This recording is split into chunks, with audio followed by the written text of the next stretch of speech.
I need my packet. See, now I'm not ready.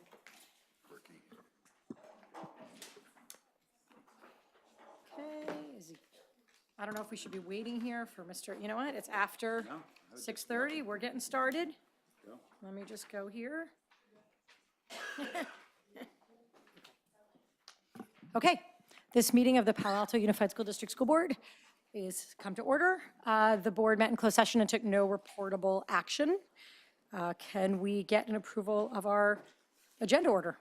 Can I ask, since I see already that we have a card that I believe is from a teacher on item 7A, which is toward the back, that we might contemplate moving that up.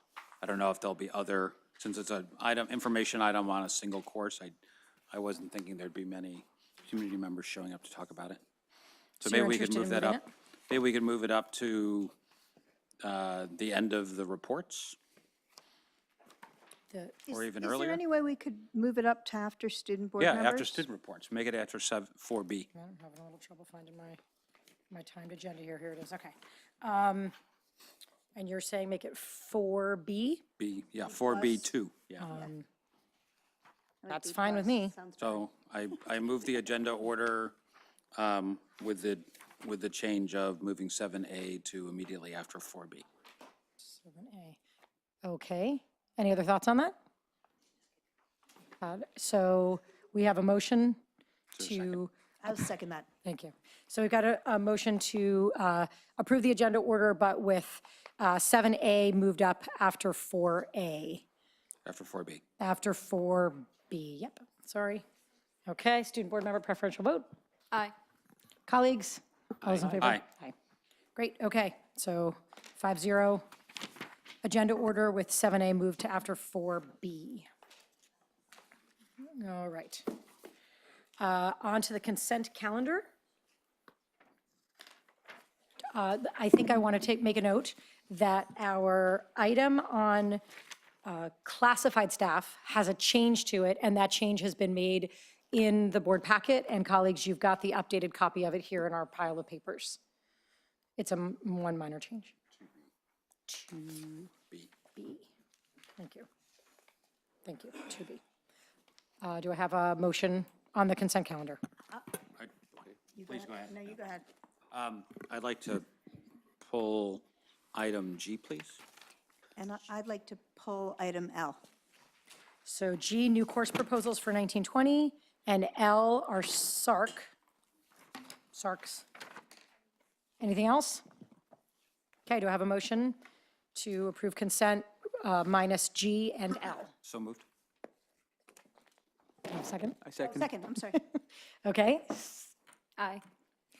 colleagues, all those in favor? Aye. Great. Okay, so let's talk about 2G and 2L. Is it okay with everyone if we put them after discussion items? Yeah. Yep, after discussion. So after 6A, we'll then do 2G and L before we go into our info items. Yes? Okay, great. Moving right along. Oh, I've got to find my open forum thing. Okay, open forum. This is the time for anyone in the community to address the board on any items that are not on our agenda. If you're interested in speaking at open session, just fill out a card, and we will give you 3 minutes up here. It looks like someone may be filling out a card. May I ask Ms. Higgins, is this for open forum or for open forum? Okay, we'll wait a second. But this one is not, right? This was for a little later. Okay.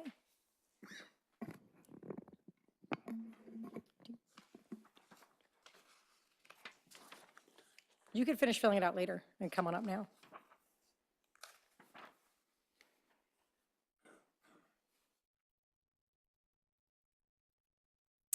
Ms. Higgins.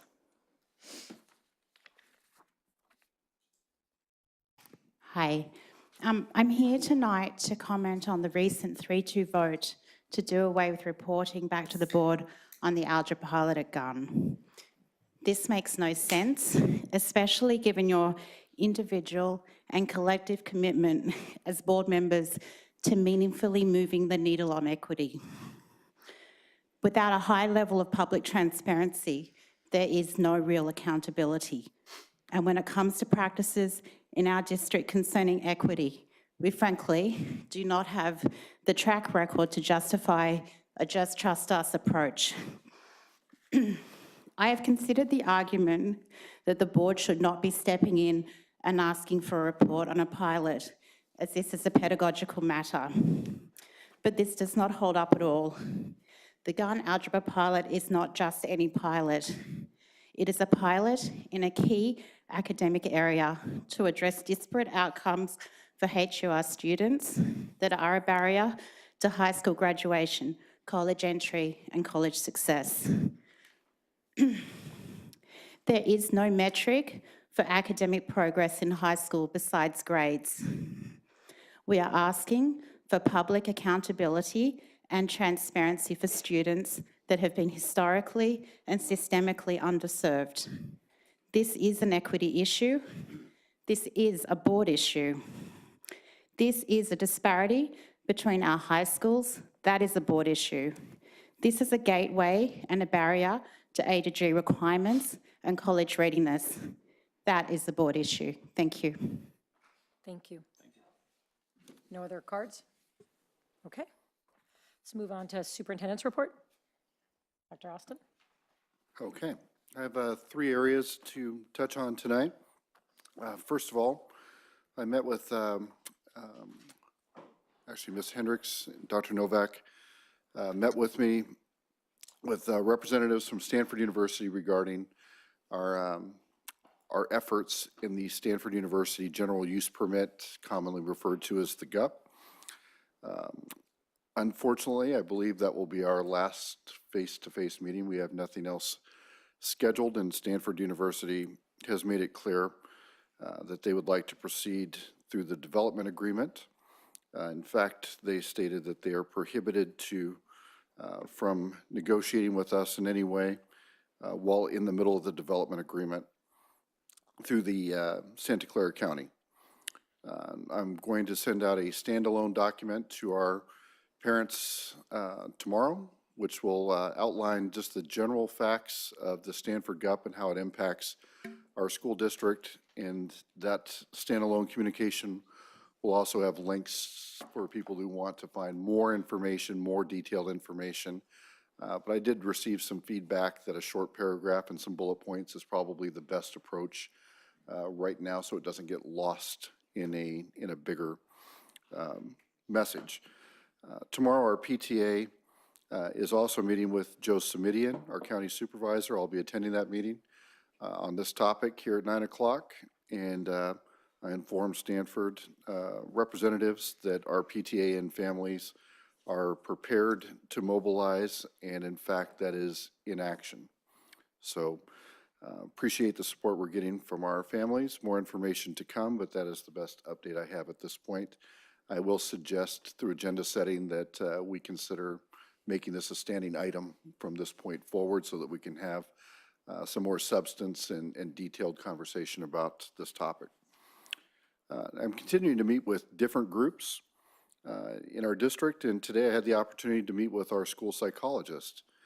And I'm only bringing that up because I wanted to share that it was a group that I had not formally sat down with in the past and found them to be incredibly insightful in wanting to jump in and help to solve problems, a real desire to be partners in us moving forward, and key members of future conversations for sure. As a result of today's meeting, we are setting up a plan to where time together will be part of our routine business. So I'll have face-to-face time with the school psychologist, not to supplant meetings that they're having with any other staff members, but just as a supplement and something I think really makes sense. They're part of the lifeblood of a school district. Finally, on April 16th, Ms. Hendricks is going to be heading up, and I'm really excited to partner with her on this effort. We're going to have our first recruitment and career advancement day. And the idea here is twofold, that we meet people who are not currently in our school district who may have an interest in joining our team in the future. And just as importantly, if not more importantly, meeting people that are already in our school district that might have aspirations that we don't know about. And we've already done that informally. There are people that we meet with now that have aspirations about school administration or different things. But this will be a first formal step in an effort that I'm really excited about. In this whole idea, you cannot outperform your people, so we need to get the best people we can and then help develop and retain them. So very excited about this step, and I would expect a board presentation, discussion around this in an upcoming meeting. That's it for me tonight. Thank you. Okay, student board members, Ms. Ferrier. Okay.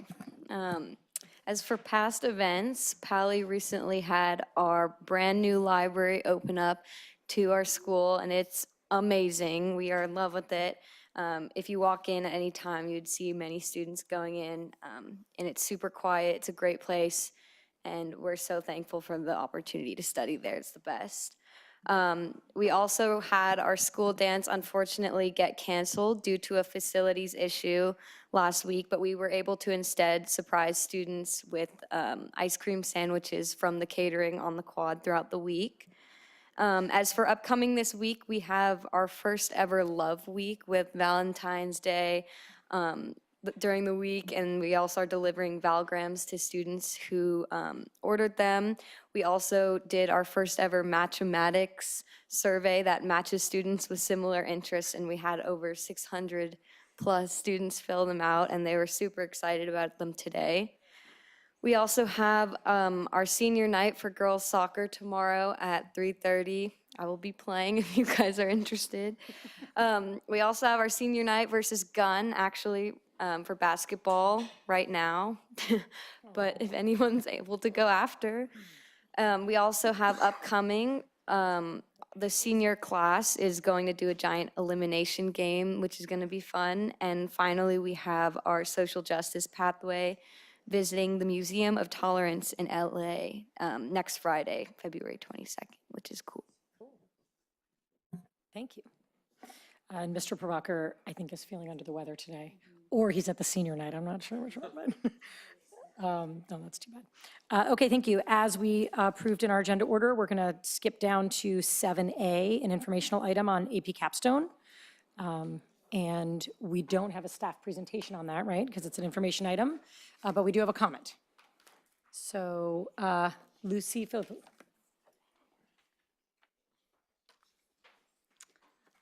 It's nice to be here. Hello, my name is Lucy Philippou, and I am the inaugural teacher of AP Seminar in the school district. Tonight I'm here to share forward progress with closing the achievement gap from the front lines of the classroom.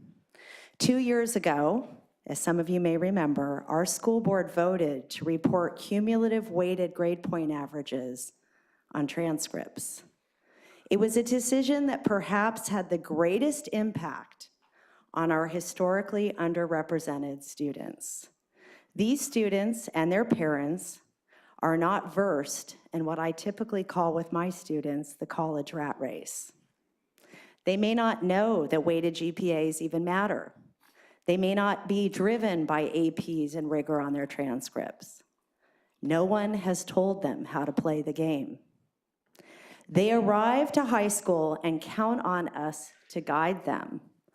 Already, many of these students do not feel confident about taking more rigorous classes, not because they can't do it, but because they don't believe they can do it.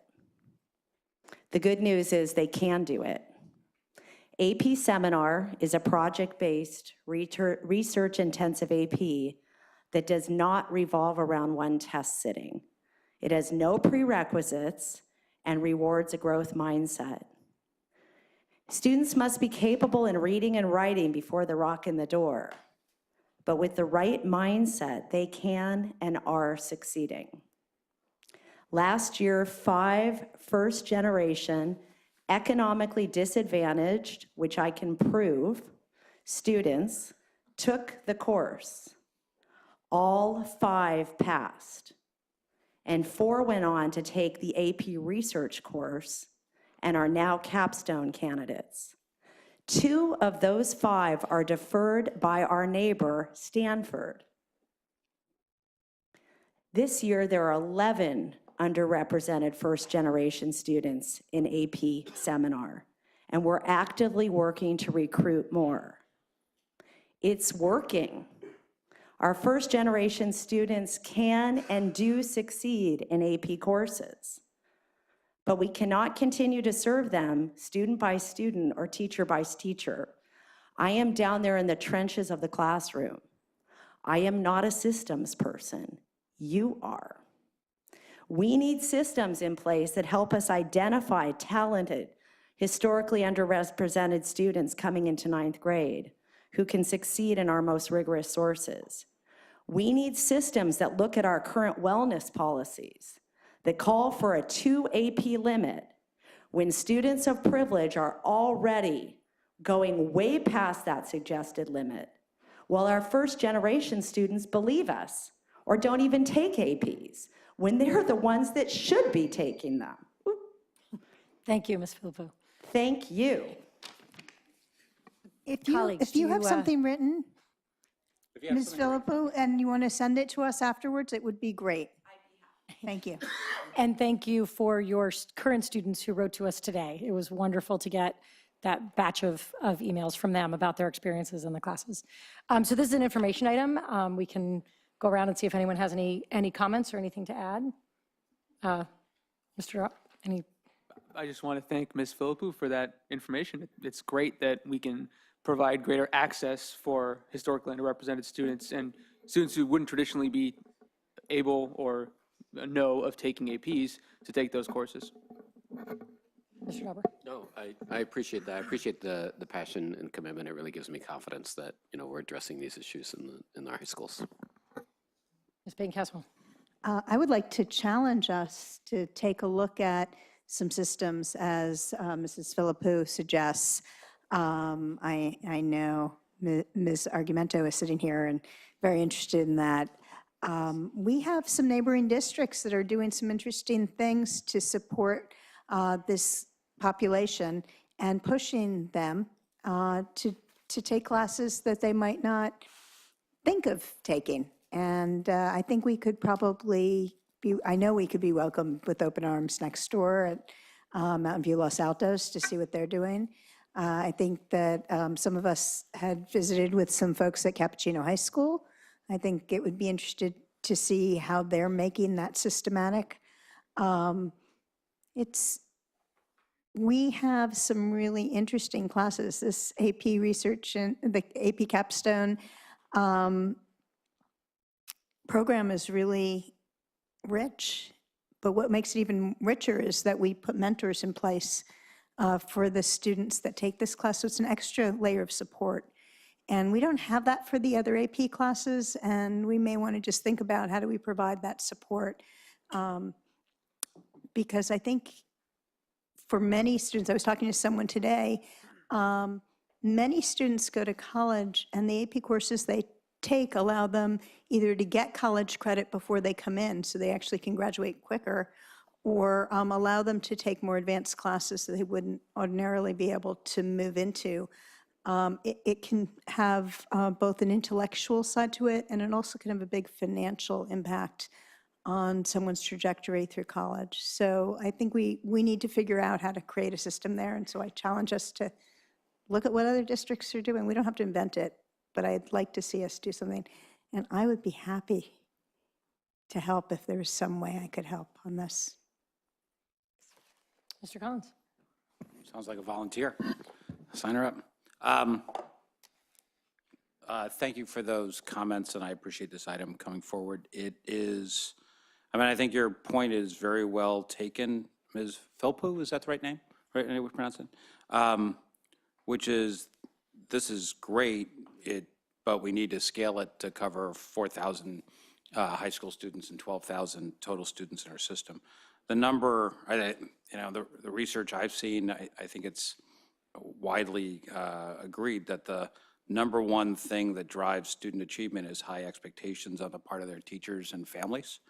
And I think this is a great example. It's one I'll use of where, you know, a single teacher having very high expectations of first-generation students is able to help those students accomplish their full potential, and their full potential is far higher than what even they expected. And so I turned to Dr. Austin, who, by the way, is not feeling well today, so let's go easy on him, and say that we really do need to, I think, to think about how to systematize this kind of high expectation and updrafting of students. You know, I know from some of the other work that I've been involved with that many of our low-income students come into high school and are basically thrown into the deep end of the pool. They don't know how to work the system. They don't know what's expected of them. They have low expectations of themselves, or they're uncertain, and they don't have families that are experienced in ways of navigating our high schools. And so figuring out ways to support those students so that they feel both comfortable and, well, comfortable in the sense of trying things and challenged in the sense of stretching beyond their own expectations. I think that's one of the most important things that we need to do, and we do need to do it systematically, not just, we can't put it on the broad, even on the broad shoulders of somebody like Ms. Philpott, are probably not broad enough to carry our entire district. So I hope we can see initiatives in that area. Ms. Ferrier. Ms. Philpott, you rock. All I have to say is this is a really clear disparity that's been going on since they started doing weighted GPAs, and I've witnessed that among my peers and classmates, and I just want to say thank you for bringing that up because it's really important to acknowledge. I also want to thank you. I think that you hit the nail on the head when you talked about systems, because we've been talking about this for a while now, that we're not just talking one program, one teacher, one kid, it's the system as it's structured currently does not allow students to all reach their potential. And I think that not only have you found a way to encourage kids to take your course, you found a way to support them in the course, structure a course that it does not rely on a whole bunch of prerequisites. So you've really found a lot of the things that might get in the way and been able to remove them. And that might not be possible at every AP or in every situation, but certainly we can look at the role that we as a district are playing in getting in the way of those things happening, and find a way to open those doors and support students in the ways that they need to be successful. So thank you so much for doing it. Thank you for elevating it. And I'm already in talks with some of those students to talk to them on the side. Some of those emails that we got today said, I feel like an outsider. I don't feel like I belong here. And I think that really gets at one of the ways that it's really hard to get students to take that risk and to put themselves out there. So I'm really excited to meet with them and to keep this going. So thank you for bringing it to our attention and for the work that you're doing. It's fantastic. Can I, oh, we have another card? I Yes. just want to clarify something. We have not had adequate participation from this group, from our first-gen kids and our kids of color pretty much in AP classes pretty much forever. I don't want people to think that this happened suddenly when we changed our grading practices. This is forever. And so this is our challenge, and I think we're up to it. Thanks. Okay, we got one more comment card. Sarah Woodham.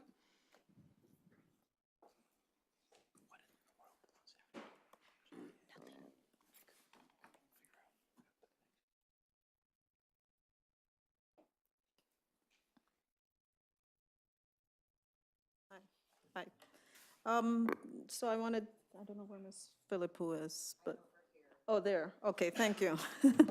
So thank you for making those comments and for informing us about these. I've been learning myself more about like the AP capstone and AP research projects through Jiang, and I really actually support this work. And I think, as we are trying to broaden and improve education on many fronts, for the broad range of our kids, this needs to be supported with systems, exactly as you said. A critical part of systems, in my mind, lies with accountability and being able to measure it. And that's the thing I sort of keep coming back to, in that I don't see, generally speaking, whether for this or just in what we've talked about so far for this school year, metrics that allow us to be accountable, in particular with regards to the most vulnerable kids in our district. Sadly, I think that was reflected in the last board meeting in the discussion around Algebra 1, 1A, when we decided not to bring back any report about the efficacy of that pilot. And I want to make sure that as we talk about systems, that we truly find ways to provide metrics that tell us when we're accountable. We have a promise written by the district for the public about what we should expect for our children. And just, again, thinking about systems, it's not clear to me as I read the promise. It feels extremely broad and as it relates to equity issues. Most of the strategies that I read around culture, climate, access, they center around informing parents, informing parents so that parents can do something, and very little around changes of what would happen in the classroom or what would happen administratively with respect to practices. It's like the onus seems to be almost entirely on parents to fix what's broken about what's not working for them. Whereas what I would have liked to have seen is sort of what systems we're gonna have in place from the district's perspective that will help these students. And that is like a glaring gap in the promise. And I would like to see that fixed for this program, and just with respect to general education, as we broaden our view of education, so that we can make sure that our kids can get their 2 years of Algebra 2, or 2 years of math to Algebra 2, their 2 years of a foreign language, their 4 years of English, 2 years of a lab science, or in other words, just meet the basic requirements of what I consider a good general education, which basically just summarized as A to G requirements. Thank you. Thank you, Ms. Whittam. Okay.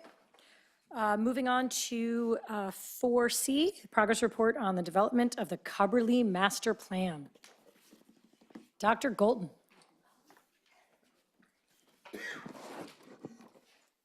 Hi, everybody. We have a report for you tonight. This master plan effort started in about August of last year, and it's now February of this year. And it's been the subject of many meetings and much work. I'd like to introduce Kristen O'Kane. Acknowledge Kristen. Put up your hand, Kristen. She's the Chief Operating Officer at the City of Palo Alto Community Services Department. And we've done many phone calls, meetings, everything. And also Monique Ziessen-Henny, who is Director of Library and Community Services. I also want to mention the Palo Alto Unified team that's been working on this directly, including Sharon Ofek and Brown, Ron Smith, and me. And at any rate, tonight what we want to do is present a comprehensive report on what's taken place between August and now, including 3 community meetings, well publicized, with approximately 400 unique community members attending one or more of those sessions. Let me introduce now Bobby Hill and Stephen Bengler, who are principals at Concordia LLC, who will be doing the presentation, and then they and I'll be available to respond to questions. Thank you. Good evening. Nice to see you all again. We're excited to be here to give you an update after meeting number 3. And this week, we met last night with the City Council. We're meeting with you this evening. We'll be meeting with the City Planning Commission tomorrow. And between this meeting and our final meeting, May the 9th, we will be sure to be reaching out to all appropriate boards and commissions and anybody else that we need to meet with to make sure that people are up to speed and informed on the progress at Cubberley so far. It's been an amazing project, and I want to sort of kick it off tonight to really say a big thank you and kudos to the school board and to the city council. In one of our first meetings, a number of people came up and said that they wondered why the Cubberley project only included the 35.4 acres and did not include Greendale and the 525 site, since it was essentially one and the same. And we brought that to the attention of the board and of the council, and everybody was in agreement that maybe that was a good idea. So just in time for the third meeting, which was really perfect timing, you all did agree to include that, and now that it has become the larger footprint from which we are developing the plan.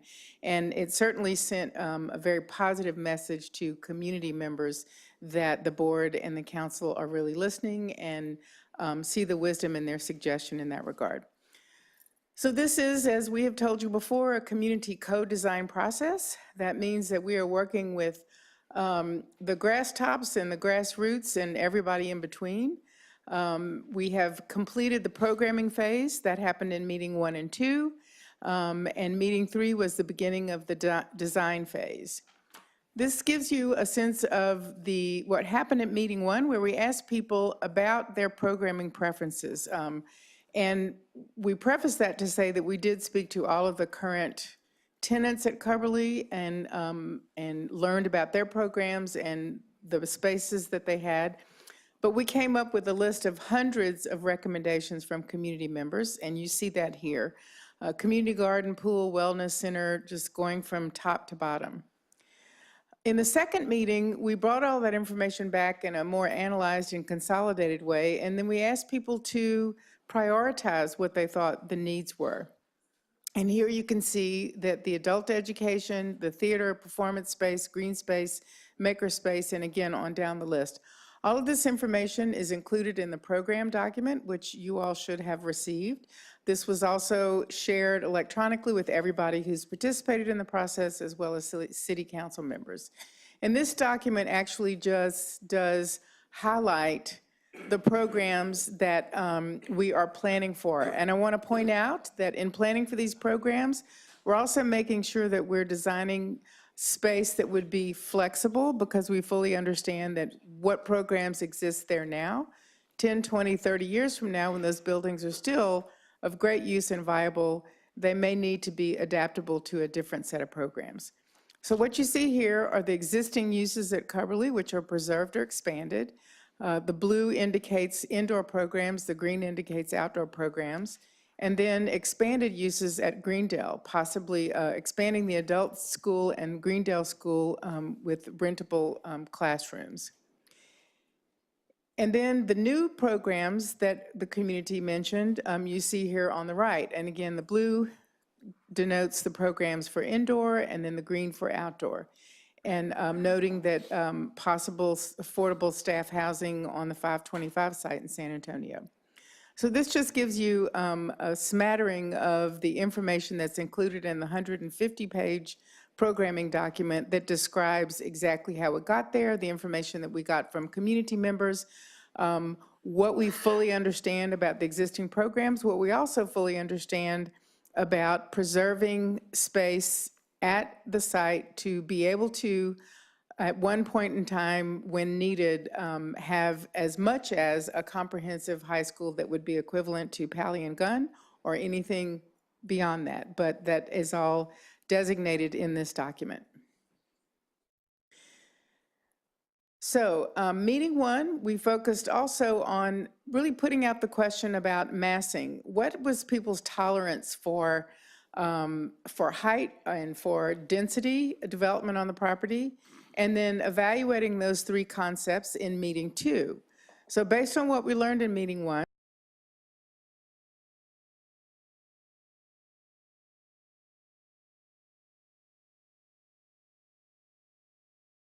today.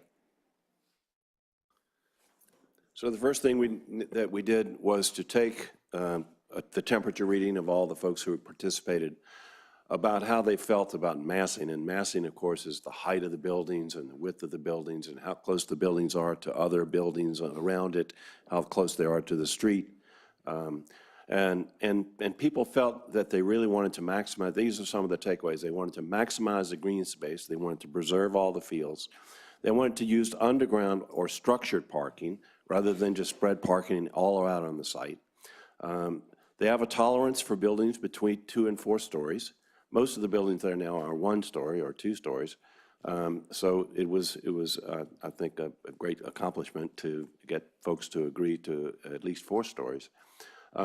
And also they wanted more courtyards and occupiable roofs and those kinds of things. So we took that information. Maybe we can, yeah. We took that information and we came up with 3 different scenarios. All this is about really trying to take a reading from the community about where their tolerances are. So the first one on the left is 2 independent campuses where literally the school is on one side.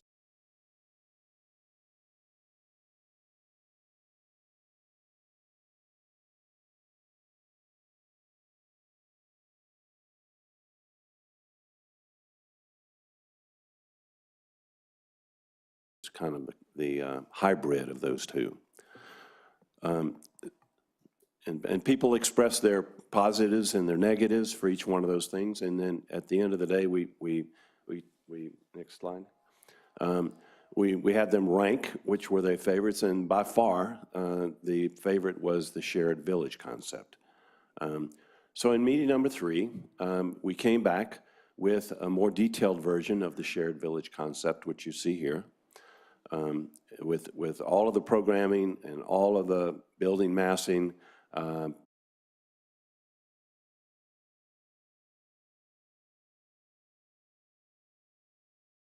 programming on the site.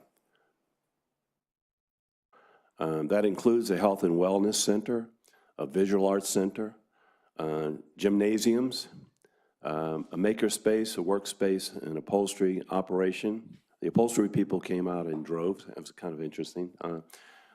Performing arts and cafe, the Greendale Elementary and Adult School, the multi-use event space and kitchen, and all other Cubberley programs are consolidated in that one building on the lower right.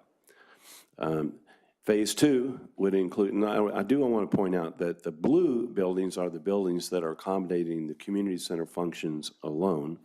The purple buildings are the ones that are shared between the school buildings, between the school function and the community center function. And the red buildings are the ones that are only for educational purposes. So you see that, let me see if I can catch up.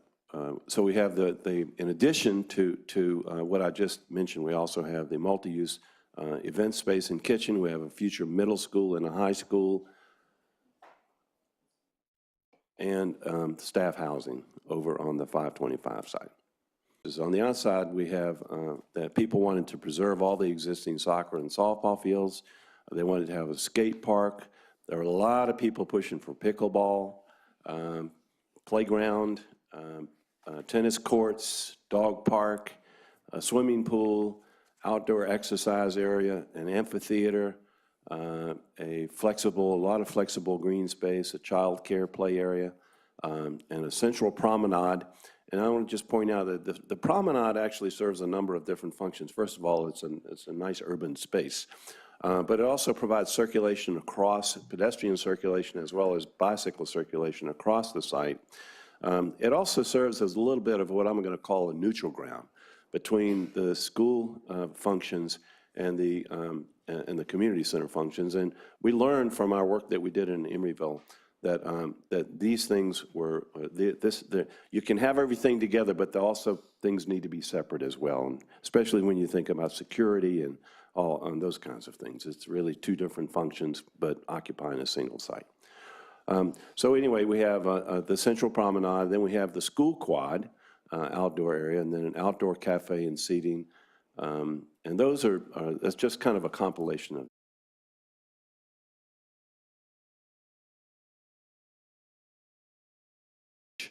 of green space, building footprints, pedestrian hardscape, and parking and access roads.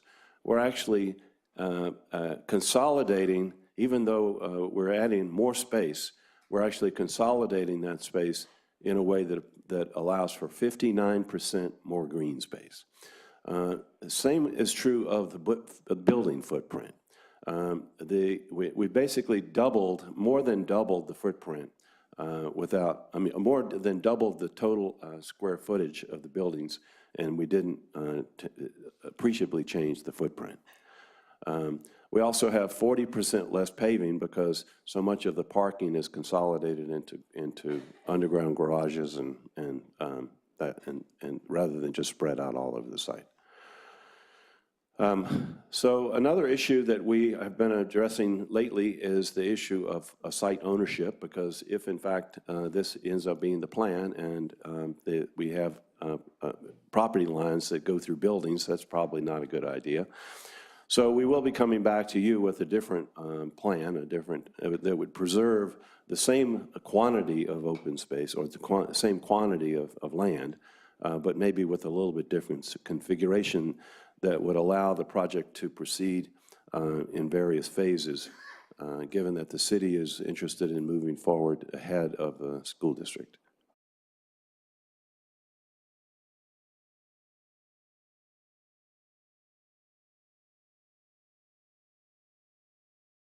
And brought all this information back to everybody and focused on 3 different aspects: the programming organization, circulation and parking, and the look and feel. So in this first activity, we took everything that we'd shared with the community and put it on this large table sheet and basically said, tell us what you think, tell us what's working. Was there something that we missed? And you see those questions to the right. What we learned is that for the most part, people agree strongly that this is really fulfilling the community's goals for the site.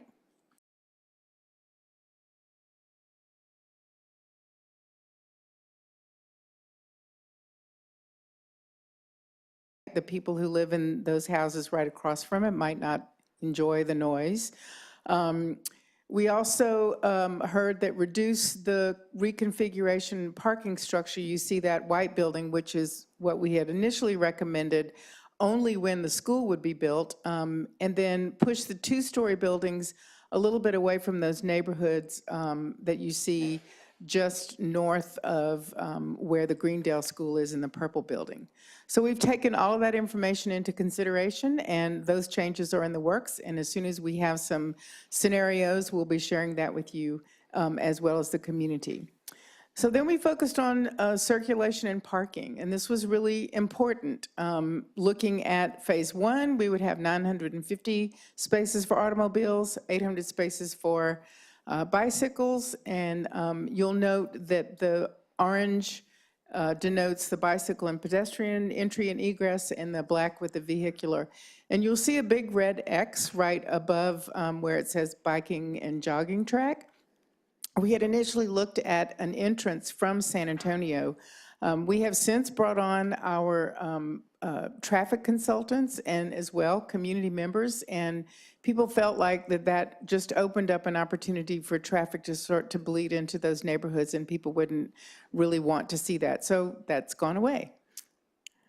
Also, we've looked at, in phase 2, planning for 1,380 vehicular spaces and 1,800 bicycle spaces. And here we want to just highlight in yellow, you see the proposed bus stop and really more of the biking and walking and pedestrian access to the site. We also want to highlight here, we've been working very closely with the Safe Routes to Schools folks. We know they've done a lot of thinking and planning, and we're making sure that we're learning from them. And where you see the yellow highlights is what we learned from them, that they want people to be able to, they want to encourage biking, and they want people who ride their bikes to have the premier parking spaces right in front of the places where they would be attending events and classes and such. So that's what you see here. So again, taking all of this information, we had a similar table sheet that really put it all out there, and then we asked people to tell us what they agreed with strongly or disagreed with. And what we learned in this process was that basically people felt very positive about the pedestrian and bike access. We did hear some concerns about parking and car access, in particular that road that came in from San Antonio, and now that's gone away. And does parking look convenient? And we did get very positive feedback on that. Remove the road from San Antonio, separate bike and car paths, create better bike access, make bike track two-way, and keep the walking path that connects Greendale from Fern Avenue.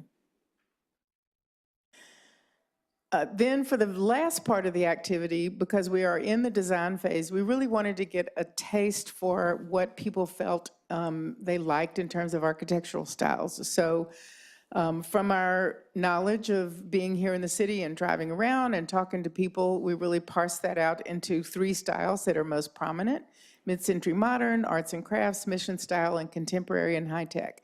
And we asked the tables to look at each of these individually and tell us how they felt about particular components, everything from roof shape to glass to materials and such. And then after they did that, to look at all 4 of these and tell us which ones they liked the best.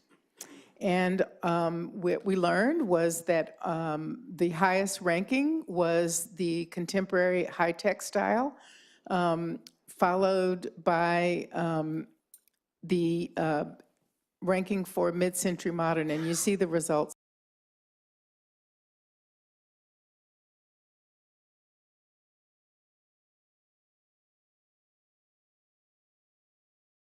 And paving color and palette. And we asked folks to give us their opinion from one into the other of the spectrum, everything from a very organic to an orthogonal, shapes and spaces on the landscape, and then what kind of landscaping and hardscaping and the balance in between, and also just a color palette. And what we heard from the people was something that fell pretty much right in the middle. And then really importantly, after every meeting, we do an after-action review. We want to hear from people in the heat of the moment, how they felt about the work thus far and the meeting in particular. And we were happy to see that in response to the question, do you agree with the following statement, the Coverly Master Plan is on the right track? 73% of respondents said that they either agreed or strongly agreed. And then we just wanted to share with you just a flavor. I know many of you have attended some of the meetings, but some of you have been unable to be there. Maybe you'll recognize some friends or family members that you see participating in the meetings.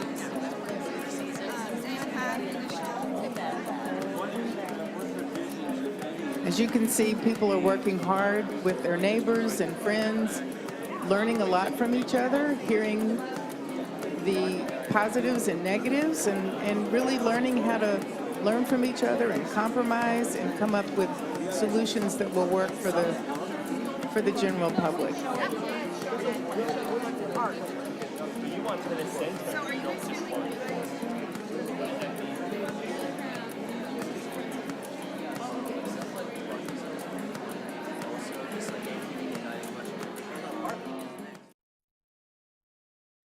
And last but not least, I really want to point out something that is so wonderful about this project so far, and that is the role of our community fellows. And in particular, I'm sure you'll be most interested to know that we have 3 student fellows, 3 from Pali High and 3 from Gunn, who have been absolutely outstanding. I think Ben is here tonight. I don't know if anybody else is here.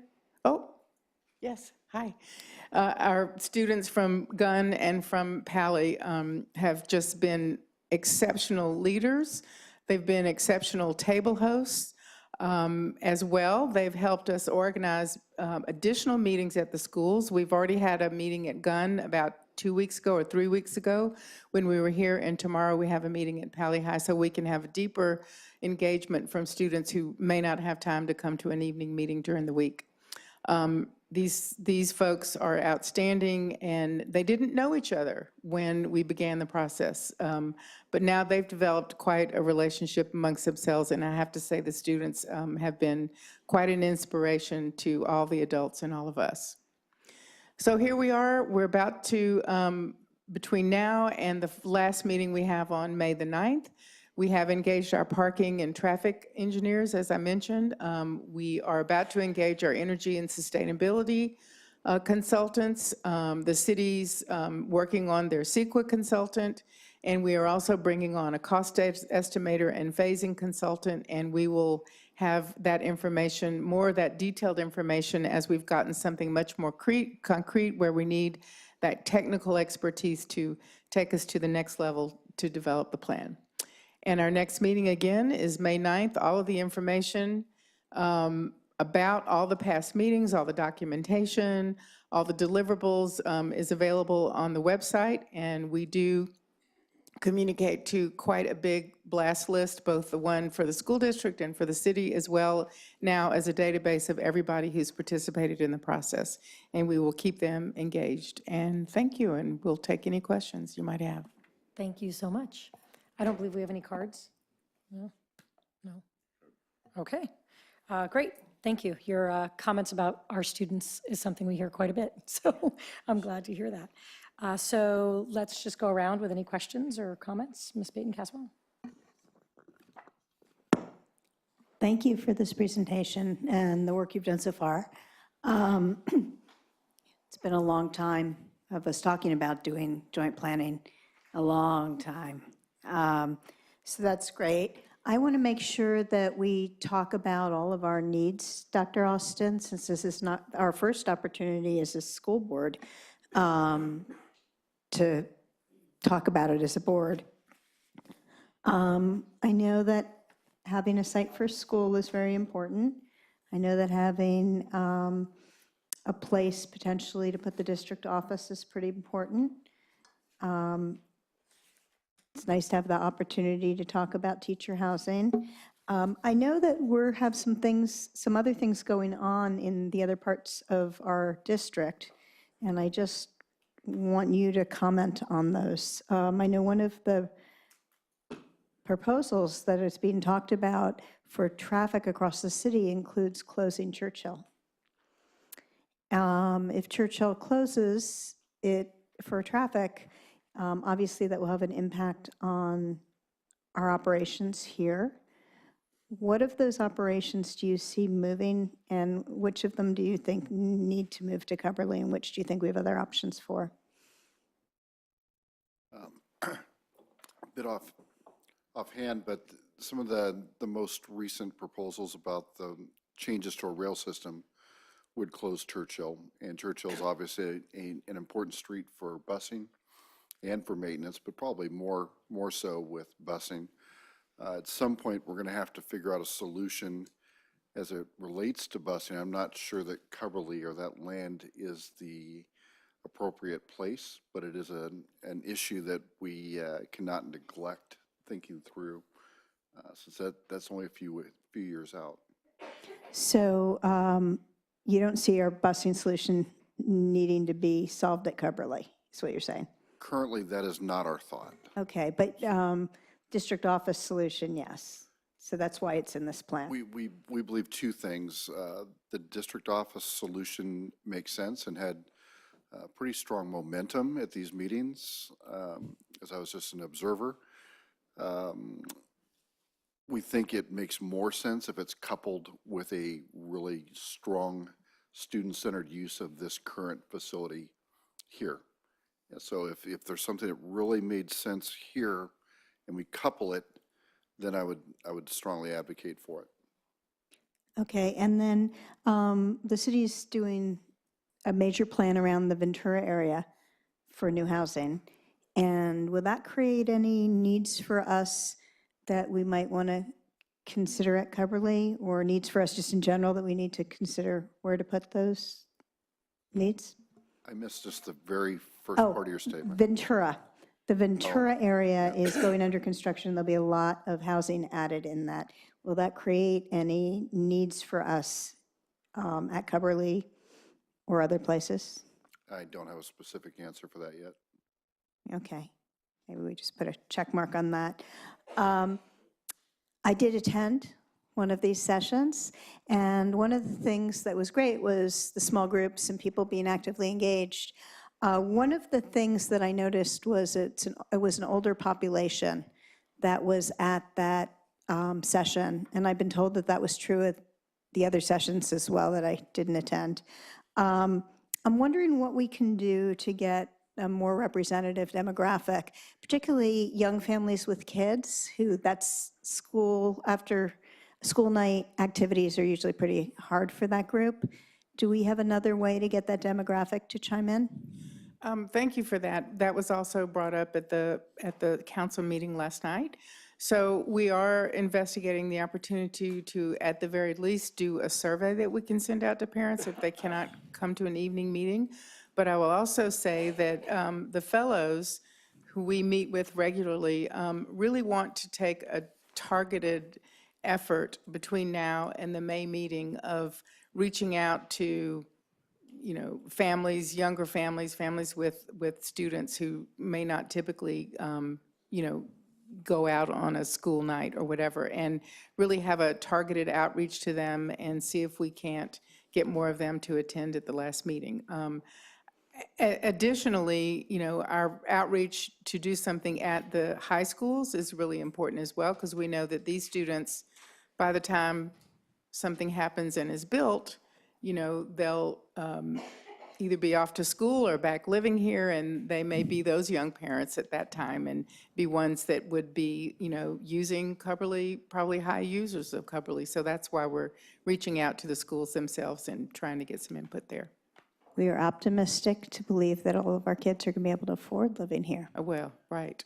Okay, on your diagram that has things actually placed, and I don't know what slide that was, the skateboard park is at a, first of all, having a skateboard park there, did that just come from the small table groups? Enough people wanted a skateboard park and that's how it showed Correct. up? That's correct. So I guess I'm going to look at Ms. Ofak and Ms. Brown having a skateboard park right alongside a school.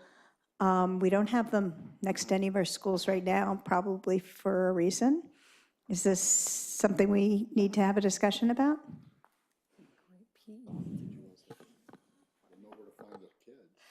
Yeah. First of all, I've asked that this slide 21 be shown, so now you can see. Okay.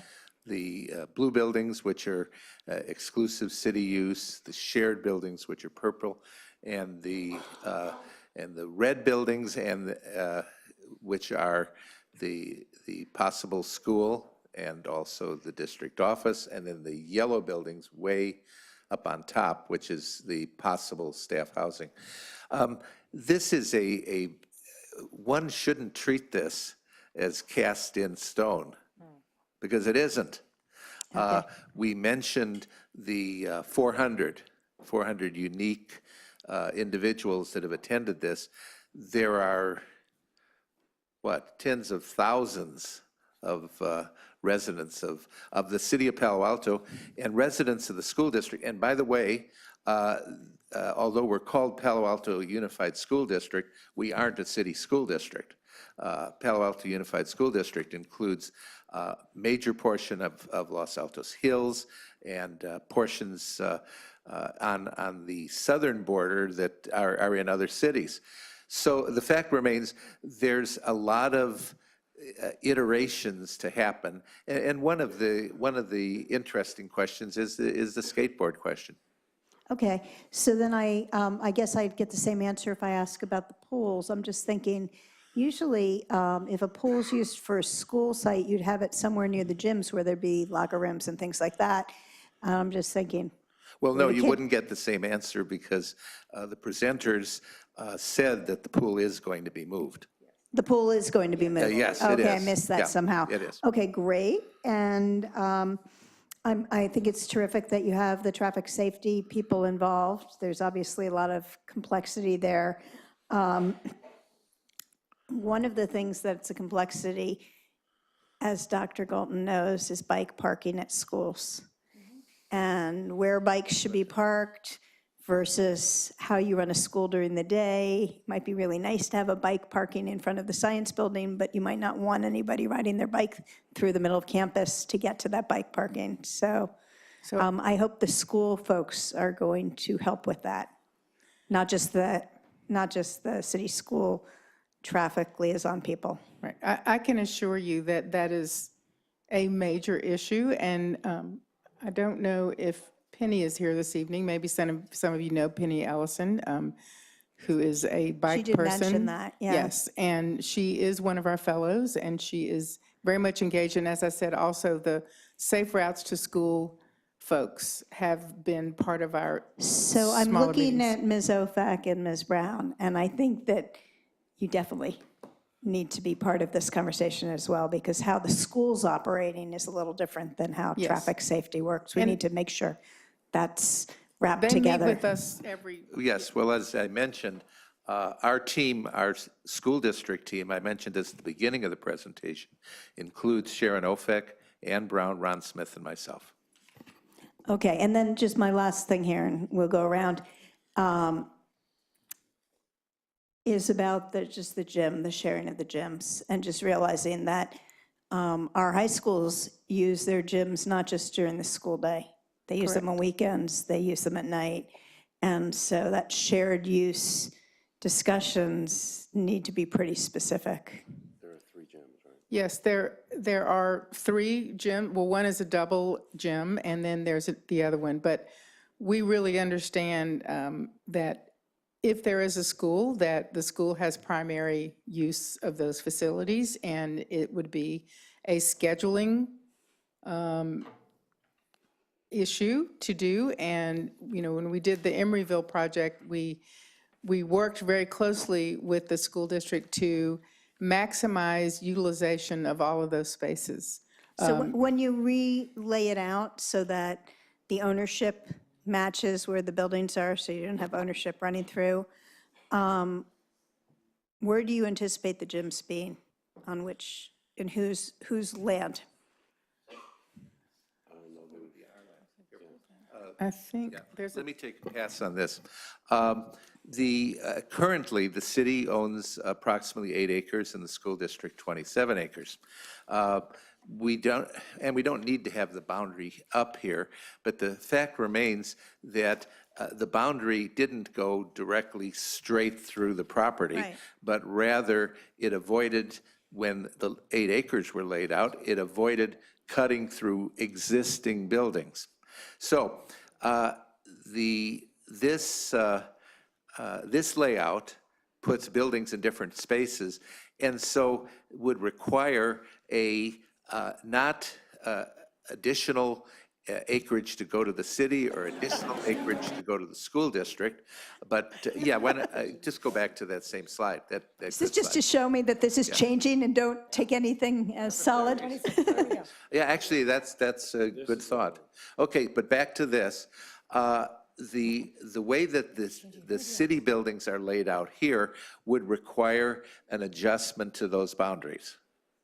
See the black line? That's the Okay, we're not going to solve this here. I just want to make sure everyone understands that. Oh, we're, yes, but When school is we're, out, some of the school facilities still need to be used on weekends and stuff. It's not just the gyms, it might be the libraries and other things.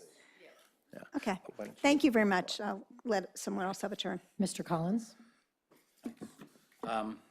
Thanks for coming and sharing. I'm excited about this process. A couple of things. I guess one point, just to build off Ms. Bing-Caswell's point, is, I think it's important for the community to understand, we're not in the process of building a school. We're nowhere close to building a school. All we're doing is reserving the option to build a school there sometime in the future, when and if it is needed. So there are red blocks on that diagram, but those were put in place not by anybody who works for our school district, but by PowerPoint wizards at Concordia, who said, yeah, school buildings would look good over here, and this is the space we've allocated for a school. So it doesn't represent any particular instantiation of any, it's not like, oh, there's a middle school and it'll hold 1,000 kids, or it's a high school and it'll have 1,500 kids, or it's a K-8, or it's none of that. There's been no discussion, no plan, no consideration, none currently underway, at least that I'm aware of. Dr. Austin nods. So where it's a placeholder for a school that may be needed sometime in the future. So when this gets built, if it gets built by the city, there'll be presumably the light blue and some of the purple buildings, and the red buildings will be some kind of open space or parking lot or whatever they want it to be, or whatever we want it to be, while we wait and see if we ever need to build a school there. So I think it's just really important because someone might see this and naturally think, they're building a school over there. I wonder why, or when did that get decided? And the answer is, it hasn't been. The second, so Dr. Golden, I just want to make sure did you have anything to say? No, that's precisely true. Everything here is on our 27 acres is quite speculative. Right, so these are really, it's done as one plan, but it's really decoupled from an implementation point of view. The city may go ahead with whatever they go ahead with, but in the meantime, we will make sure we preserve our option to build something there in the future. That's what we asked for, that was our top priority. That's what we continue.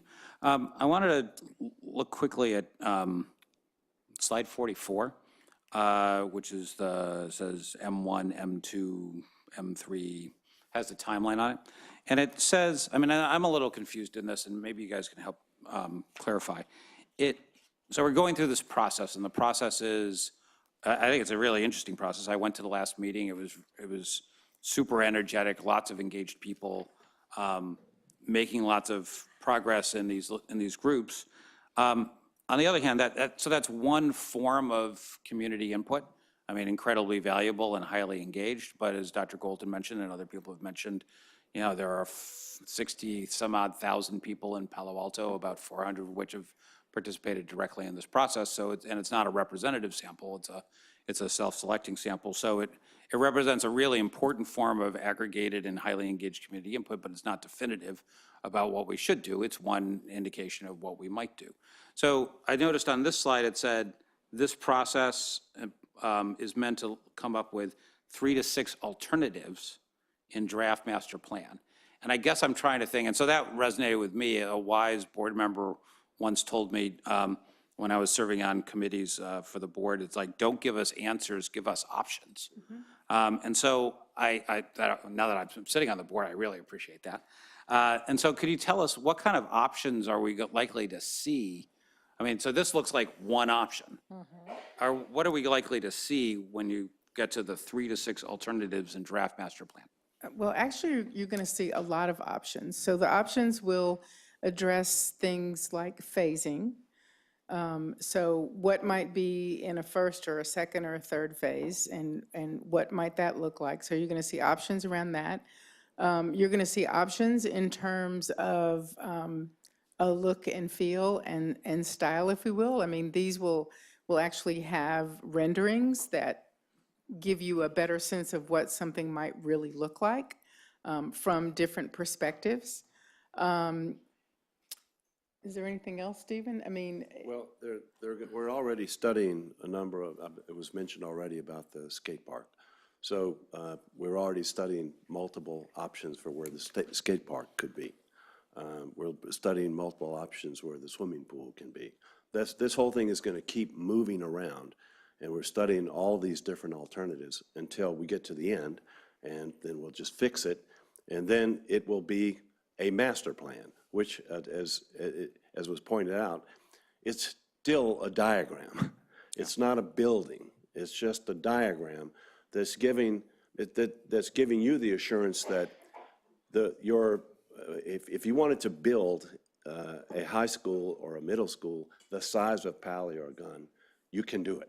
Doesn't mean you're going to do it or that's going to be the end result. So we're looking at options right now, options about traffic circulation. So bike parking, all of those things are options that we're continuing to. So if I may, I'd like to, one thing that struck me both at the meeting, and I think we talked about it some at the meeting, and in looking at this presentation, is that, we had in my mind, we had, by far our number one concern was making sure there was room to build a school. A secondary concern was potentially opportunities to build teacher housing. And there's teacher housing, or staff housing, I should say. There's teacher housing on this diagram, but not very much. And it's in a space in an area that probably building above 2 stories would be, I don't know if impractical. It would require upzoning, and there are neighbors nearby that might object to higher entities. And that led me to feel that it would be great to see an option that included significantly more housing, which, at least in my conversations with you, would indicate that it probably wouldn't be at 525 San Antonio, and it may not fit into your shared village concept at all. It may require more massing in order to get a higher building in the center of the space. And just so you know, we heard the same comments from the city council last night. Yes, good. So I think that's really important because while this is, I mean, I like the authenticity of this process and the participatory of it, this isn't the definitive, and, you know, the decision rests with the elected officials who represent all the people in Palo Alto, both on the school board side and the city council side, to figure out what the best is, and having those options. I wouldn't want to prune those options too quickly because the people at the meetings preferred the Share Village look, because they weren't thinking, oh, wow, it's really the highest priority for the city is, or maybe for the school district, is to build 150 units of housing, not 32. And this is the only way we can do it. So that's why I'd like to make sure we don't get to the end of this process and say, well, wait, couldn't we have housing? Well, no, you can't have housing because we pruned it 5 steps ago. Let's make sure that we have that opportunity. And I urge my colleagues, if you think there are other important features of this space that are missing, that we call it out now, because I think when we get to the end, there will be a bunch of things kind of concessionally pruned, and it'll be very hard or expensive to go back and say, let's go add significant features that weren't considered. Is that fair? Yes, very fair, and I'm glad you brought that up. And again, as Stephen said, that did come up in the meeting, council meeting last night. And what I would say is that this master plan is going to give you the most detailed roadmap with different ways you can get there to achieve your goals in different timeframes as well. Okay, I did just want to clarify, so I realized I might get just misconstrued. The district certainly hasn't decided whether it thinks building housing is the right thing to do. I mean, it's not our purview to do it for the city, and we don't know if it's the right thing to do even for us. But it's certainly something that we're considering it, and we don't really know, so we want to have the option to do it if we decide that that's something that's important for us to do. But I don't want to give anybody the misimpression that we've kind of leaped ahead and that we want to do that. We just want to preserve the option. Great. Thank you. Mr. Drop. Thank you for the presentation. This is very exciting. And my impulse is to say we have a strong process here. We have community involvement. I'm glad to see we're going to have more targeted student input. So, you know, keep on keeping on. But Mr. Collins raises a good point in saying that, you know, we should talk about features that we think are important. And yet I think, or I feel that I at least am not in a position to say what I think is important for the school district, but I would like to know that. So I guess my question for Dr. Austin is there a step along the way here soon-ish when staff would recommend to us what they think, what you all think is important for us to have at Cubberley, even though a school site or a potential school site is far down the line, but in terms of whatever the considerations are for that potential, what is the point at which, you know, we'll get recommendations and be able to look at that and then have a discussion about what features we think are important?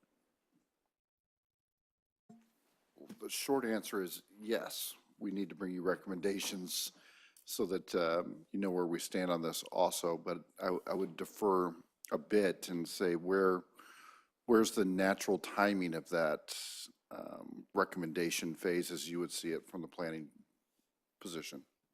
Well, we have between now and May, and I would say sooner than later. And of course, we have been, you know, meeting with the superintendent when we've been in town. And as Bob said, we have 4 representatives from the school district that are on every single phone call and are receiving all of the information. So I would say, you know, now. Just to add to that, there's nothing that you saw tonight that we had not previously discussed. So we've been part of the entire process, and I've heard some things tonight through perspectives of board members that I'd like to go back and revisit with the group. But it sounds like probably within a month we should be coming back here and getting further down the road. Thank you. Mr. Dauber. Yeah, I have a couple of questions based on what I've heard and some other thoughts. The first to the question that Mr. Collins raised, what I heard in response to that was, we're going to present a number of different ways to get to the goal. But I think what Mr. Collins was saying is that the goal isn't necessarily clear, and we need a variety of plans that reflect the possible different goals that we have. Correct. Right? Yes. And in particular, teacher housing is the one that comes to mind. There may be others, and I guess I would look to staff to sort of fully make sure that that space is fully explored. The problem that has that this process is addressing, the longstanding problem, is decoupling, you know, the ability to move forward with the community part of this process of the site, right, from the school part, and because of this uncertainty. And ideally, you know, we can preserve maximum flexibility and not be concerned, be able to move forward with the construction of the sort of community part of the site, and leave open all of our options. If that's the case, that's great. It's nice to live in the best of all possible worlds, but if it isn't, then we should know what decisions we need to make now versus later, right? And if our taste for housing is a decision we need to make now, that isn't ideal, but it would be good to know that now so that we can make it. But we're going to need to know that to make sure that we don't foreclose options. One implication of that is that, you know, we could be living in this between phase 1 and phase 2 for 15 years, right? And so what will the site look like for that 15 years? For example, the shared use facilities, will they be there? Are those contemplated to be school district funded facilities that have sort of after school community use, in which case they might not be there? Or are those facilities that are city funded, or do you anticipate some sort of joint funding of those shared facilities? Dr. Well, Bolton. first, yes, this is something that I think about. I think about it a lot. I'm sure you do. Yeah, and essentially there are a couple of options. Okay, option number one is that the city builds the. Oh, do you want to flash up to slide 21 again? Yeah. Oh, he'll do it, I think. There we go. Okay, there is 8 acres to be had that include those blue buildings. Again, the boundaries will need to be withdrawn, and with the approval of both parties, the city and the school district, that obviously can happen. So, an option is that the city builds those blue buildings. Incidentally, so that's option number one. And actually, that's pretty much the only option for those buildings, because we can't use, bond money, school district bond money. We can't use bond money to build those blue buildings. Incidentally, those blue buildings, there would be no reason to submit them to DSA, because they're not student buildings. And so they would be built in accordance with city codes, not those state codes. Regarding the these sort of shared facilities, remember that the city is leasing this entire site right now. And so regarding the purple buildings, option number one is, but not necessarily the option one would choose, would be to have the city build those buildings, those shared buildings. They could do it, but the catch is that if, whatever, we have a school, then we would need to, in effect, buy those interests out. So the logic would be that the school district would pay for the buildings that they do on their part of the property. It would increase the rental value, obviously, and so it would make the site more useful for the city, and this would logically be another bond. It'd be paid for with a bond. But again, a bond that would be approved by the voters of the Palo Alto Unified School District, not the voters of the city of Palo Alto. And so that essentially is the logic. Now, as it relates to, this one doesn't have this, and it's fine. We'll leave this slide right here. This one doesn't have the school, and it doesn't have the district office, and it doesn't have, there it is. Okay, so as far as those are concerned, the timing is like way different, way different. They aren't going to be built now. They're going to be built 10 years from now, 15 years from now. And incidentally, I was intrigued by the notion of maybe there are other needs, because in fact, 10 years ago, people weren't talking about teacher housing or staff housing at all. And so who knows what's going to happen in the year 2028 or the year 2038. But one thing I think we are, those individuals that are in the community in 2028 and 2038 will be very grateful indeed if this land is still ours, available to us, because they're not making land anymore. And in addition, the land that does exist, we would never be able to outbid one of the behemoths in the Fortune 500 for the land if they wanted it at this point. So at any rate, it's going to be good to have these, have this land, this undeveloped land. But at any rate, that is the, that's the most logical alternative. The most logical alternative is the city builds their buildings, the buildings that are on their site, and we build the buildings on the other site. So we build the buildings on the other site and then lease them to the city, pending their use for educational purposes. Is that what you're suggesting? I see. Yeah. And then the rest of the site also shows development, parking lots, landscaping, and so forth. Right, if you went back to the previous version of this one, I guess, if you went back, not forward, yeah, to this, right? Right. So the rest of these site changes and improvements, like the parking lots and so forth, would be paid for through a school, through a PAUSD issued bond, is that correct? Yes, well, that's one scenario. Okay. There could be others, but Yeah, I'm just that's one scenario. I'm trying to understand what this would Yeah. look like.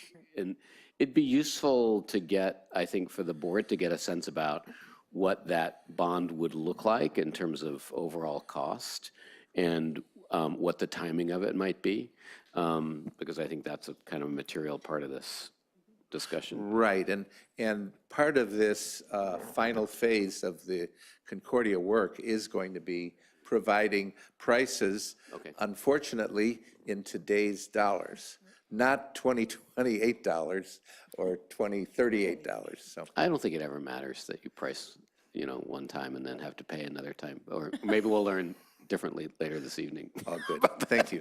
But thank you for those comments. Yeah. Can I just mention one thing regarding the bond, just real quick? So just regarding that, there were some ideas floated out, and one I wanted to try to shoot down publicly, at least from my own point of view, was that the city and the school district would float a bond together, which I couldn't understand how that would work. It didn't make any sense to me, especially given the big timing differences here.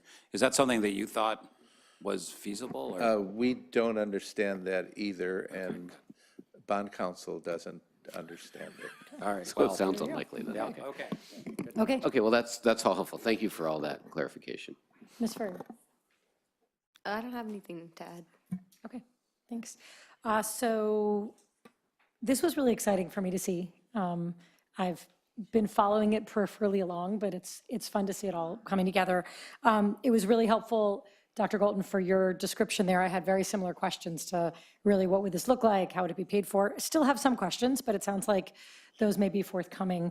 I'm still curious to know, we're hearing a bond is one way to pay for it. I'm wondering what other ways you would pay for something this big, but those don't need to be answered right now. I'm also curious to know, I think we're in agreement that we don't need a school right now, and yet there is a lot of talk about the possibility of the district office moving down there, especially if Churchill is closed. So what does that look like in terms of maybe there is a particular portion of it that's built sooner than other possibilities? So I'd be interested in those variations, those options along the way. I just love, one of the things that made me really happy was seeing this design, the possibilities for design, and that we're looking at a lot more green space while you've got twice as much square footage. And that was really neat to see, just the variations that are possible. I was happy to see that in all the things this community wants to do, that's very possible while still preserving a lot of the green space that we value so much. And the need for continues to go up. What else? Traffic and safe routes to school, right, transportation. Very glad to see that as the next step. I think that is probably the thing we hear the most about just in town in general. And we've all been caught in ridiculous traffic jams that seem like they don't need to be happening. So looking at a site that might potentially have thousands of people in and out of it every single day, what that traffic flow is like, the pattern is like, the parking is like, is obviously so important to making this a pleasurable experience to be coming to Cubberley for various reasons. And I think the rest of my questions were all answered. So thank you so much for coming here, all the work you've been doing. And we look forward to the next steps. Can I ask one more question? You may. When we're just talking about funding options, Dr. Golton, was there any thought here that the bond that we just passed would pay for some of the parking lot landscaping, first stage stuff? Or is that not something that's been thought about? A lot of people have asked me that. Well, the bond that we just passed, the board can approve whatever purposes they need to approve, given that they're consistent with the actually very general project list that is in the full text of the bond, that includes many, many, many items. That said, there is a preliminary project list that was publicized and actually used in the election materials that identified the money as being devoted to some to elementary schools and some to middle schools and some to high schools. And then also some to technology. And so the fact remains that money, certainly the board could approve redirecting that money to these purposes. Okay, and then my last question. Do you happen to know, I'm just asking my colleague here, what the timing is for the changes at Churchill? Well, actually, there's an article in the, I don't know how many people have read the Palo Alto Online, but there's an article in Palo Alto Online where Governor Newsom has now sharply restricted the scope of the high-speed rail.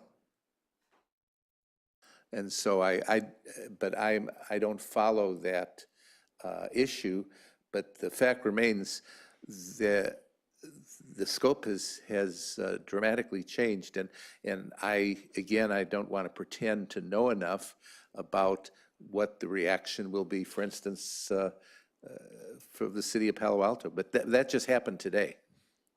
Okay, maybe this is just something we can give us as much information as you know. Thanks. Great. Thank you so much. Thank you. Moving on, 4D Palo Alto Summer Programs, Dr. Austin. All right, good evening. So this evening, we have Dr. Judy Argumedo, Director of Academic Supports, here to present some of our summer programs that are available to our first-generation students in Palo Alto Unified. These programs are designed to introduce and support students to a college pathway, starting in middle school and then progressing into the junior and senior year of high school, or actually post-secondary officially. So Dr. Argumedo will walk you through all of the different programs this evening. Thank you. Excellent. Good evening. I'm Judy Jaramillo-Argumedo. I'm the Director of Academic Supports, and I'm here to give you some information about our summer categorical programs. First, we're going to start off, they have been running for about 7 years, and they've layered them, added one program and then 2 more. Our first one began is Summer Bridge. Those are for rising 9th graders, and we target first-generation students and VTP Tinsley students. And so that is a 15-day program, and the students go in the summer for free to the summer school, high school campus, and they go through an English course, a math course, and a college readiness course. And over the past 7 years, that's the longest running program, we've learned a lot. We've added SEL components, we've added A through G. We have the college readiness counselor from both high schools teach that course. So we have Crystal Laguna and Maisha Dixon who come in and teach that course and get to know the students. We actually contact their math teacher to see what level they are so that the math teachers in that program really help them level up. It's not run on an intervention model, it's really trying to level the playing field. And all those classes are co-taught and they're open to all students. It's first come, first serve. We send out about 70 to 90 invitations, and we take everybody, even though when I'm recruiting, I'm like, you gotta sign up really. Right now, it's first come, first serve. We'll end up taking all the students, but we really want to encourage them to go. We have a parent night where we talk about that program. And then so our next program that started about 5 years ago was Rise Up.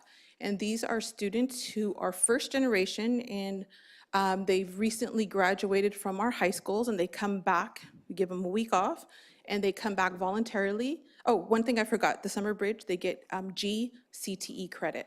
5 units. So the Rise Up program, these students come back and they're not going to get credit. They've graduated, they're done, and they come back and we try to get them ready to go to a 4-year college. Statistically, when we first started, it was like 28% first generations were staying in college. And I just read a report from the U.S. Department of Education that has risen nationwide to 48%, but I'm proud to say that Palo Alto has 70% of students who go through the Rise Up program. And so that program, they learn about safety. We talk about Title IX on college campuses. We talk about budgeting. The favorite, and it cracks me up, is the police. When the police come to talk to them, they have real questions, and some of the teachers stay in the back, and they want to know, like, what's going to happen? What happens when I turn 18? How can I be safe? So we do lots of different topics for them. And then we ask them at the end, what do they want to know? And so what they wanted is they wanted to hear other first-generation students. So we asked Palo Alto alumni to come back on a student panel and tell them how it really is. The great thing about the Rise Up program is they're there from 8 to like 11, and we get on their college portals, but from 11 to 12, they develop a curriculum so that they can present to the Summer Bridge students. So they're going to serve as role models for those rising 9th graders, and they present that program. And it's great for the Summer Bridge students to see students who have went through our high schools and they're role models and they can do it. And that's always like a really great presentation. And I tell everybody that I can't even go because I cry because I'm so excited to see our Rise Up students being role models, and the Summer Bridge students love that the best. Our last program, which is our newest, has been for 3 years, is called Junior Rise Up, and these are for our rising seniors who are first generation. And because a lot of those juniors take living skills in the summer, we do it that very first week they get out. It's a 5-day program, and that program is designed to really get them ready for college. We have an English teacher come, they start their Common App and UC application essays.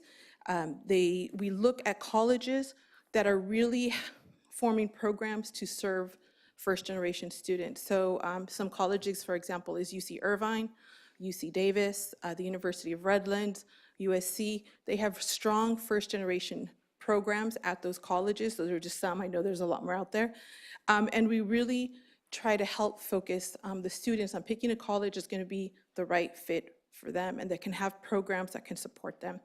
After the 5 days are done, we do have an English teacher who is kind of like on call, and they can send their essay to that English teacher throughout the year, and that English teacher will help them edit that. And I think I was going to say something else, and I forgot, and I hope it'll come back in. So these are our programs, and I would love to take any kind of questions. Thank you so much. I don't believe we have any cards, right? We'll roll here. Okay, thank you. Mr. Dauber.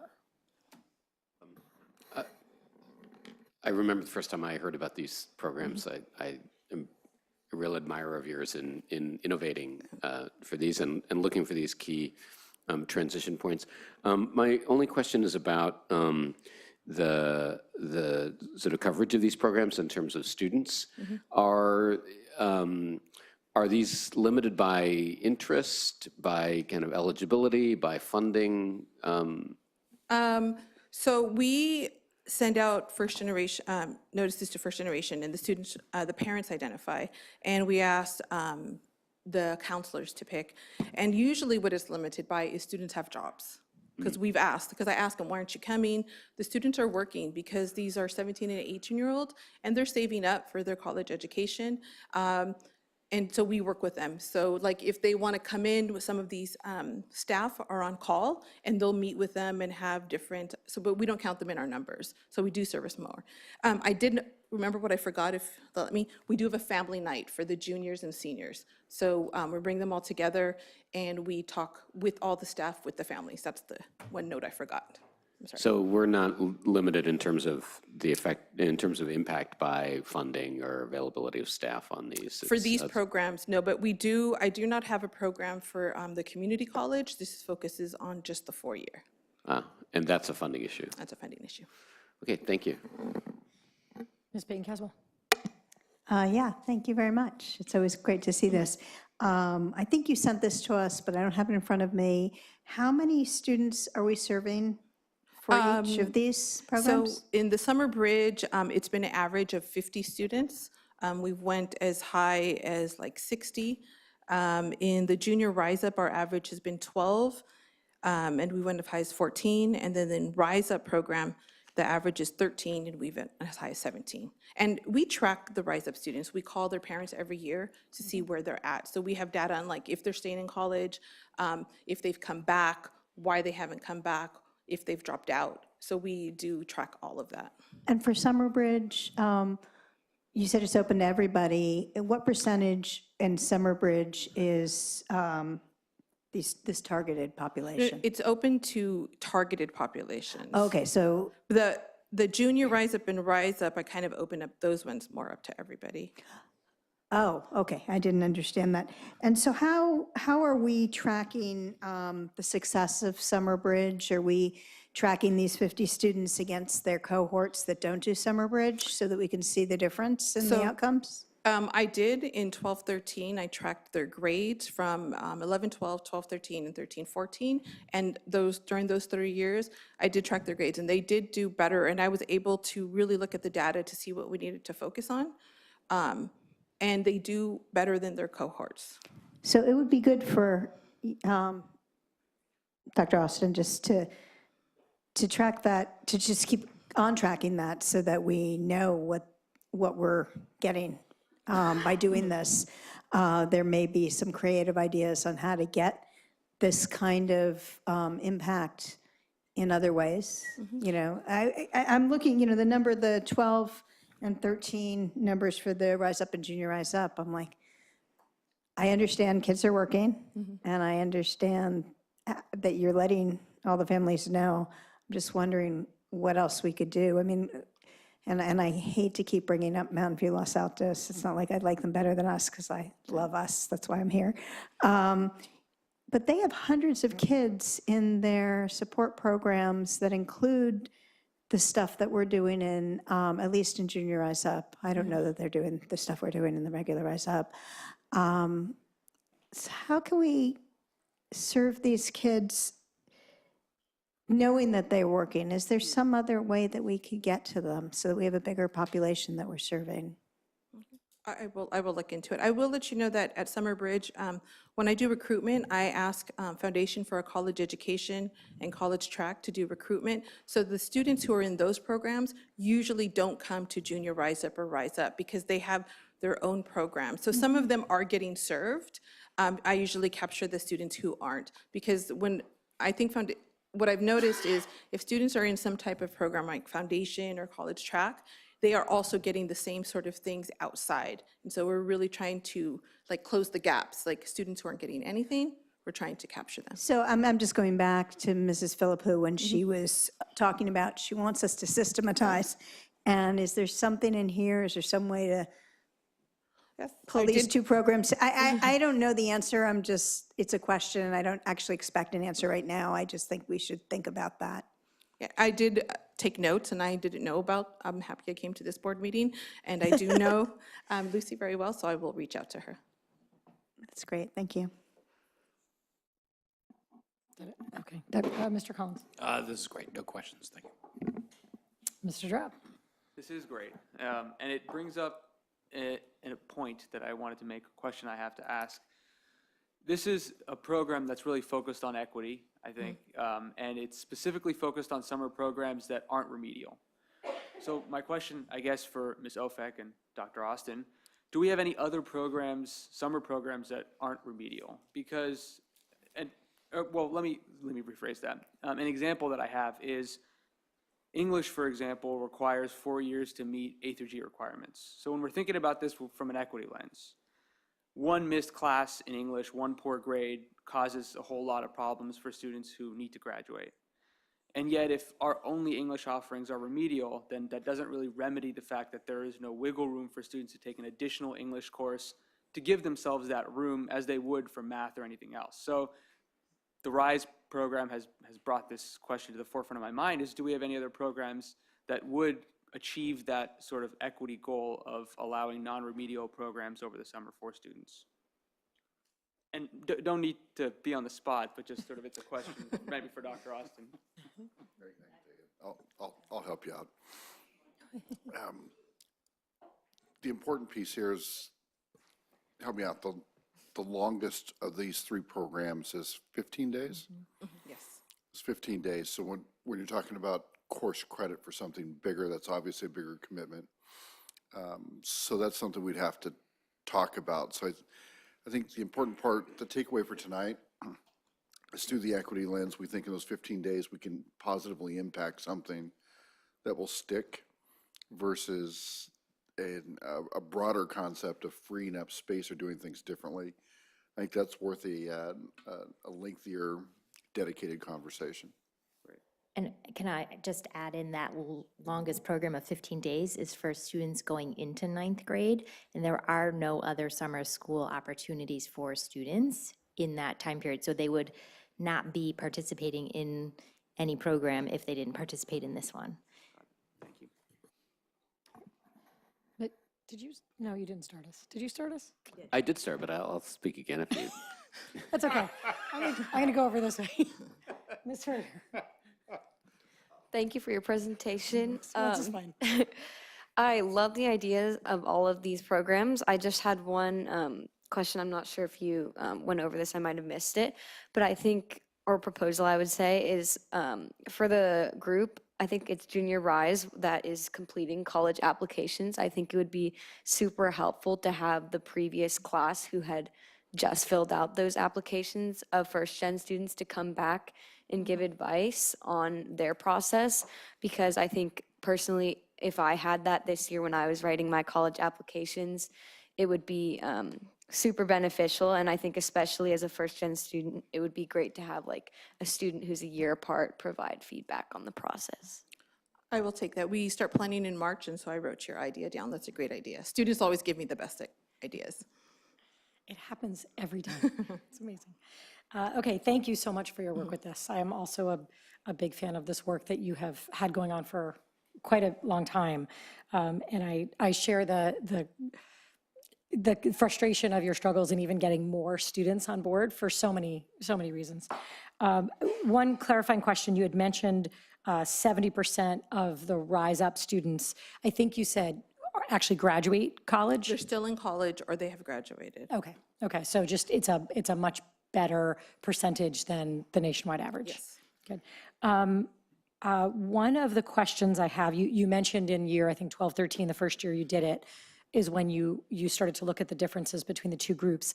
I don't know if it's a regular sort of check-in. It sounds like you follow families as they go, but it would be really interesting to continue just every year looking at the sort of a control group to see how much of an impact perhaps this is making as compared to no intervention at all.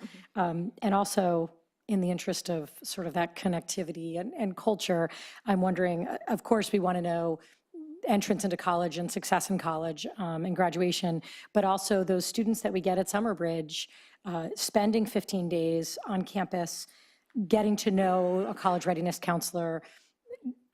I'm wondering if there's a way we can look at whether there's a difference for those students in their connectivity to school, in their agency in their own education, in their confidence, in their attendance, in all those other things, because perhaps they feel more connected, they feel more prepared, they feel other things that then perhaps translate into more success later on.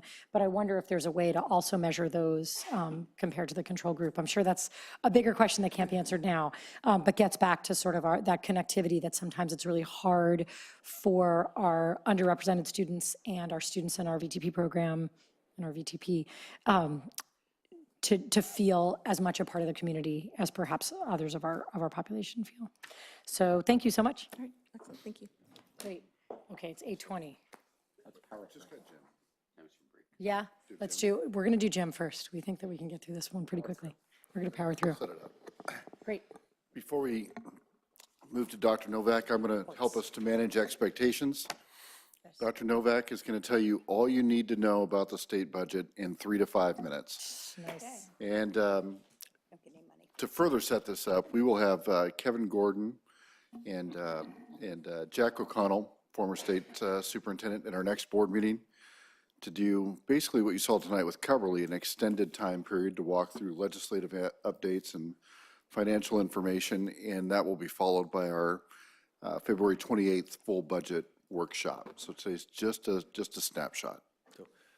I included in the board package a booklet that came from the Legislative Analyst Office. I think they're the most neutral entity that looks at the governor's budget, so I included that in there. So I don't know that I need to go through a full presentation, but I did want to highlight a few things that are going to affect Palo Alto Unified, and maybe highlight some of the things that are a little different that Governor Newsom is signaling that are important to him, as opposed to what we've seen from Governor Brown for the last 8 years. And one of those things is that Governor Newsom is emphasizing ongoing money as opposed to one-time money. Governor Brown used to like to keep money aside and underestimate revenues and then have money set aside for one-time funds. Governor Newsom seems to want to put more money into ongoing funds. For most school districts in California, that is fine. It's 6 of one, half dozen of another for them. For us, that actually hurts us. We don't see any of the benefits from the LCFF funding, being a community-funded district. So the fact that he's putting more money into the LCFF does not benefit us. And we've really benefited from having the one-time money over the last several years. We had a couple $2 million last year, and we've seen that for several years. So going forward, I think we should anticipate that we're not going to be seeing one-time money going forward. So that's one important item. Another item that was actually pretty encouraging at first was that they were putting more money into special ed. Governor Brown has not put a lot of extra money into special ed, and we were relatively excited about that. But then when you look into the details a little bit more, they're targeting districts that are high high poverty levels and high special ed levels. You have to have a combination of the two. They haven't released all the details yet on who will qualify, but I don't expect that we're going to see any, or very little of the special ed funding that's going to be available. One of the other things that's encouraging that Governor Newsom is doing. Governor Brown felt it was not the state's responsibility to deal with the pension obligations. And we've been lobbying for years, the school business officials have been lobbying that the state needs to help reduce the unfunded liability. Governor Newsom has put aside $5.3 billion to help lower the unfunded liability. The PERS won't really help us short term. It will long term. CalSTRS, the reduction will actually help us by about $1 million next year. Those are the biggest items and the biggest takeaways from the state budget and how it affects us and how it might affect us going into the future. Great, thank you. You weren't kidding. That was quick. Okay, Mr. Drop, any questions? No questions. Mr. Dauber, No questions, thank you. Ms. Bain Caswell. The only thing, thank you so much. The thing I would just add to this is I brought back packets from CalSSD that you all have right now. You got. I encourage you to read them before we have the meeting with Jack O'Connell and company, because there's some very specifics in there that don't just impact budget today, but it's also legislation going forward that will have an impact on budget. And then just the other thing is, if there's some things we feel that we need them to advocate for us, we should identify them as a board and we should ask them to do so. I mean, we're part of this advocacy group, and, you know, Governor Newsom's decisions on whether money is distributed through the LCFF or in some sort of other way can be impacted by good advocacy. Thanks. Mr. Collins? No. Ms. Fair? I have nothing. Thank you so much. We are going to take a 5-minute break, and we will come back at 8:30. All right. And power through the rest.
Mr. Drop.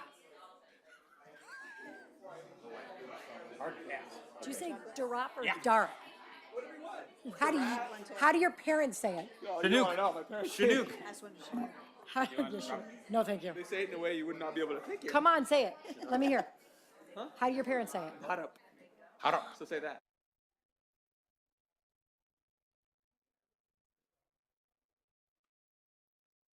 Drop. It's interchangeable. Well, that's what I wasn't sure if Whatever's that easier was. for people, you know? I'm easy. It's like bacon caswell, batten caswell. It's like, let's call the whole thing off. Right. Okay. Dauber, Dauber, I'm sure people Yeah. like that. All right, it is 8:32. We're getting started again. We are moving on to our action items. 5A, our only action item for tonight. I never talked to I think that well, I'm going to send it to you, Dr. Austin. 36 minutes on Win the Pool. Yeah. Don't hold your breath.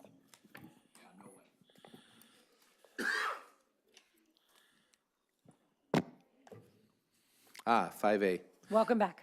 Yes. So the board previously authorized bidding the Pali Science Edition project, and we are recommending, based on the results of the bid, that we rebid this project. The reason being that the project has come in so much over budget that we want to examine with the site, and the site's indicated their willingness to examine the scope and then to put it back for rebidding. And so that's our recommendation. Okay, that was quick. No cards, am I right? No. Okay, Mr. Collins. To speed things along, I will move that we authorize to reject all bids as listed in the agenda. Do I have a second? A second. Okay, do you have anything to add besides that? No. Mr. Drop, Nothing. Mr. Dauber, No. Ms. Bacon-Caswell.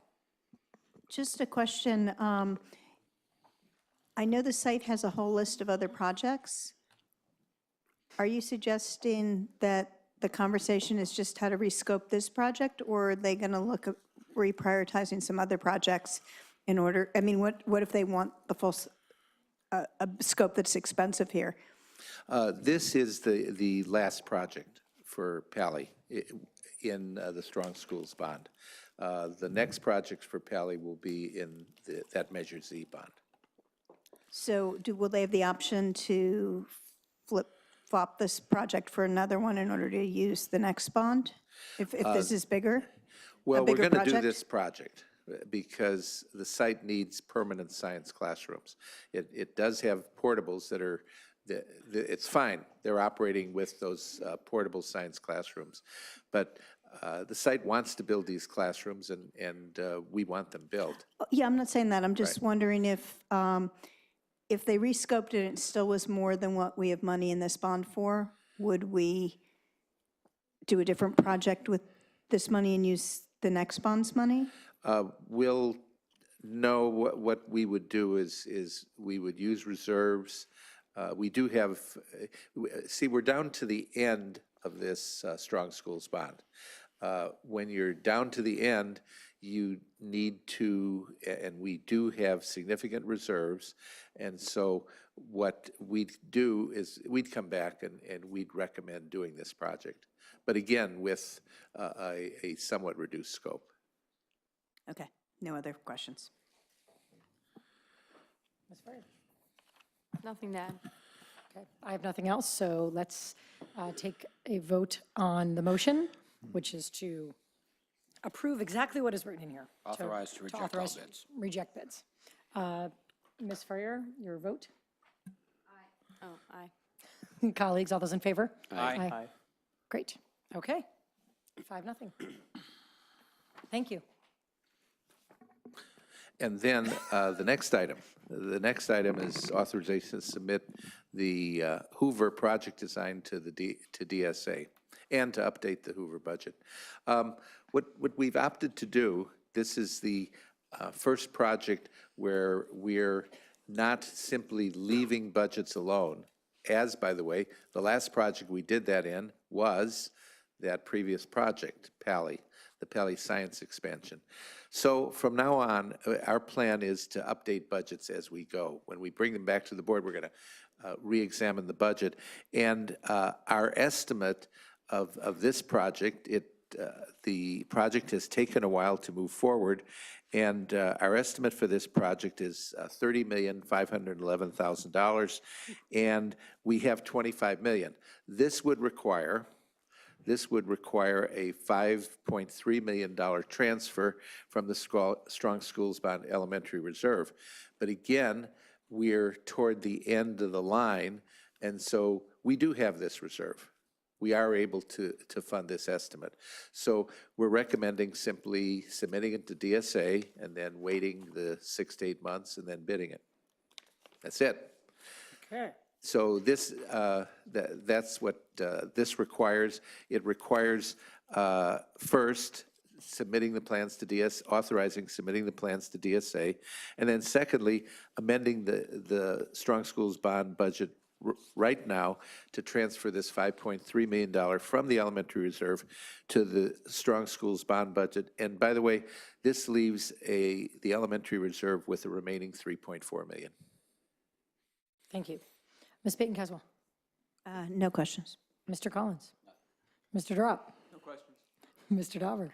So when you say right now, you mean 2 weeks from now? Yes, I mean 2 weeks from now. There's no urgency in doing this transfer. Should the board choose to deem it urgent, then you can. Just wanted to be clear. Yes. Thank you. Ms. Ferrier. Nothing to add. Great. I have just a question. When you're going to submit it to DSA, and we expect that if that comes back in X number of months, the cost is even going to be a little bit higher, no? Well, this estimate has taken that into account. In other words, it's escalated the current value by, something less than 5%. Okay. So you don't even just mean updating our estimates for all projects, but as we send them out to DSA, also allowing for that Yes, increase? our plan in the future is to, we come to our board an exceptional amount of time, 11 times. And so our plan is to whenever we come to the board, we're going to take another look at our estimates. And because this is, as we all can tell, this is a time of sharply increased prices, so. Okay, thank you. So So I just- think we're just done one with more. this. We'll bring this back on consent. Just one, that's terrific. One more question. Yes.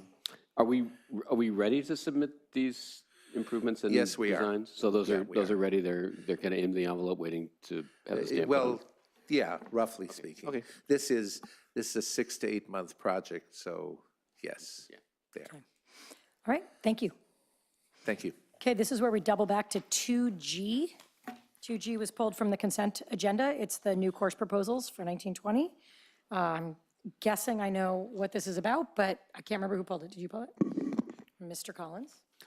Thank you. I wanted to just check in with staff on the current events class. And we had had a discussion last time about making sure that we were able to honor the board's obligation, the community's interest in being able to be familiar with the curriculum. And while I think we acknowledged that it was difficult for at least parts of it to be reviewed in advance because by the definition of current events, that it would be great to be able to review it in arrears. And I think staff has a ready answer for that, some of which was in the addendum and some of which I think Ms. Ofek has developed since then. So is that correct? Yes, I'd like to turn this over to Ms. Ofek for a quick response. Great, thank you so much. So this course, just to reiterate, is a skills-based course. Through the skills will be taught using the already adopted materials, TCI, which I think is maybe wasn't clearly presented. There are TCI teacher toolkits. There are 4 that will be used in this particular elective course. And the vehicle through which the skills will be developed are the current events, whether they be local, state, national, global, international, comparing, et cetera. As kids build their skills, they will be more and more responsible for bringing in those current events. So that's the variable piece I think that the board expressed concern around.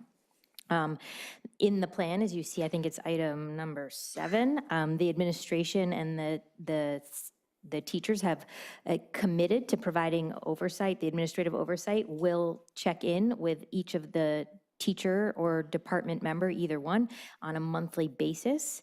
And like all of our other materials per our board policies, the community members, including board members, are able to view those materials. So just know, though, when you go to look for them, you're going to see information from the TCI program, which we adopted last year, in their toolkits that have the materials to build the skills, and the current events will come as the course gets offered. And this is all to say if the course actually runs. Which is going to depend on enrollment. Correct. Okay. Great, thank you. Does anybody else have any other questions or comments about this? I just want to make sure I understand this. You just said that the digital binder was going to be something that community members could take a look at as well, at least the A part. Is that correct? I think that the digital binder is what we have in terms of the course materials that the oversight will be provided, and yes, then that would become available. Whether it stays a digital binder or it gets printed out was a question that people had. So I think we can produce it on paper. Someone asked that question, like, well, what if someone doesn't want it digitally? Well, we'll have to print it, but. Okay, I'm less concerned about that. I'm more concerned that we just have a place that people would know where to go. And so where would we put the pointer to that? I would put the community members in touch with the school administration, who will work with the department chairs. To figure out where it should go. Right. Okay. And if you have a child, if the class actually runs, and you have a child in the class, obviously you reach out to the teacher. Hopefully this will actually run. The monthly check-ins, that's the, what do we call them? Instructional lead that would be doing that? I'm sorry, I might have the term wrong, and correct me Well, if no, I'm that's wrong. okay. We said instructional lead or the teacher, and Ms. Hickey is here. And we don't know who's teaching the class because we don't know if it's going to run yet. And so we are leaving that open to, also depending on maybe how many sections might be Oh, available. yeah, no, I guess right? I was So just the administrative oversight, the monthly Yes. check-ins with course administrators about the course. Who's doing the monthly check-ins? the school site administrators. So that means either the principal or assistant principal? Okay, thank you. Any other questions? I just wanted to say thank you for staff and to Ms. Hickey for being responsive on this. I think there was a little confusion about how this course was set up and how it was going to work, and you did a great job clarifying it and making it clear that I think it's going to be a great course. So thank you, thank you. Thank you to the instructional lead that is putting it together as well. I apologize for starting to talk before you were done. I thought you were done. Can I? You may. You said at one point that the board expressed concern about this. I didn't have concern about this, so I don't want you to take that with you. And I do want to say that I think we may have gone a little bit overboard here in our sensitivity on this course, and I don't want to, I think we should be mindful of the fact that, we want to encourage teachers to bring innovative courses and courses that, engage students with what's going on in terms of current events. And so I don't want to create the sense that there's going to be heightened board scrutiny because of the subject matter of these courses. I agree. I'm really excited that it's happening, and I am not concerned. I trust that our administration is going to have this oversight, and the curriculum is really going to involve all the news sources that they turn to. So, okay, we have to vote on this, though, because we pulled it from consent. So I move that we just the second part. approve the new courses proposals as presented. A second. Okay, Ms. Aye. Colleagues? Aye. Aye. Aye, great. Okay, and the last one is 2L, SARC, and I believe Ms. Peyton-Caswell was either pulled it? Yeah, I did pull it, and I did notice that there's also a note here of some changes that were made. So do you want to say that first before I say why I pulled it? Yes, so in the last report, all the elementary class sizes were incorrectly reported. What happens is our DTS, our document tracking services, the reason the mistake was made is they sent the CDE, they calculated with it like a PE teacher who has all the students in the school. So the class sizes, some were up, they were very wonky. They were not what our general ed class sizes were. They added the PE teacher, so they teach all the 4th grade at that school, so it made the class size automatically go up. They used the teacher. So they took that out and just used our core classrooms. And so it's now accurate. So this corrected data has been submitted to the state, so the state now has the corrected data? Yes, our document tracking services is taking care of that for us, and it's all now correct online. Thank you for paying attention to that. I pulled it for another question that I have. The number of graduates who completed all courses required for UC and CSU admissions for Gunn and Pally is different in the SARC report than it is on the CDE website. Not by a lot, but by a few percentage points.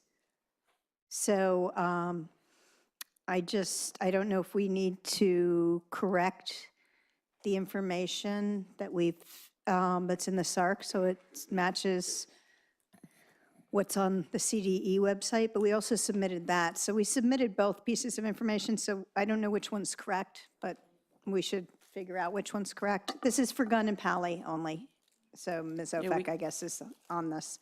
The other thing, and this is not part of the SARC, but will be next year, is there's a substantial difference between the graduates who are meeting the UC CSU requirements in 2016-17, which is what we're reporting in the SARC, and what is reported in 17-18, like a major difference.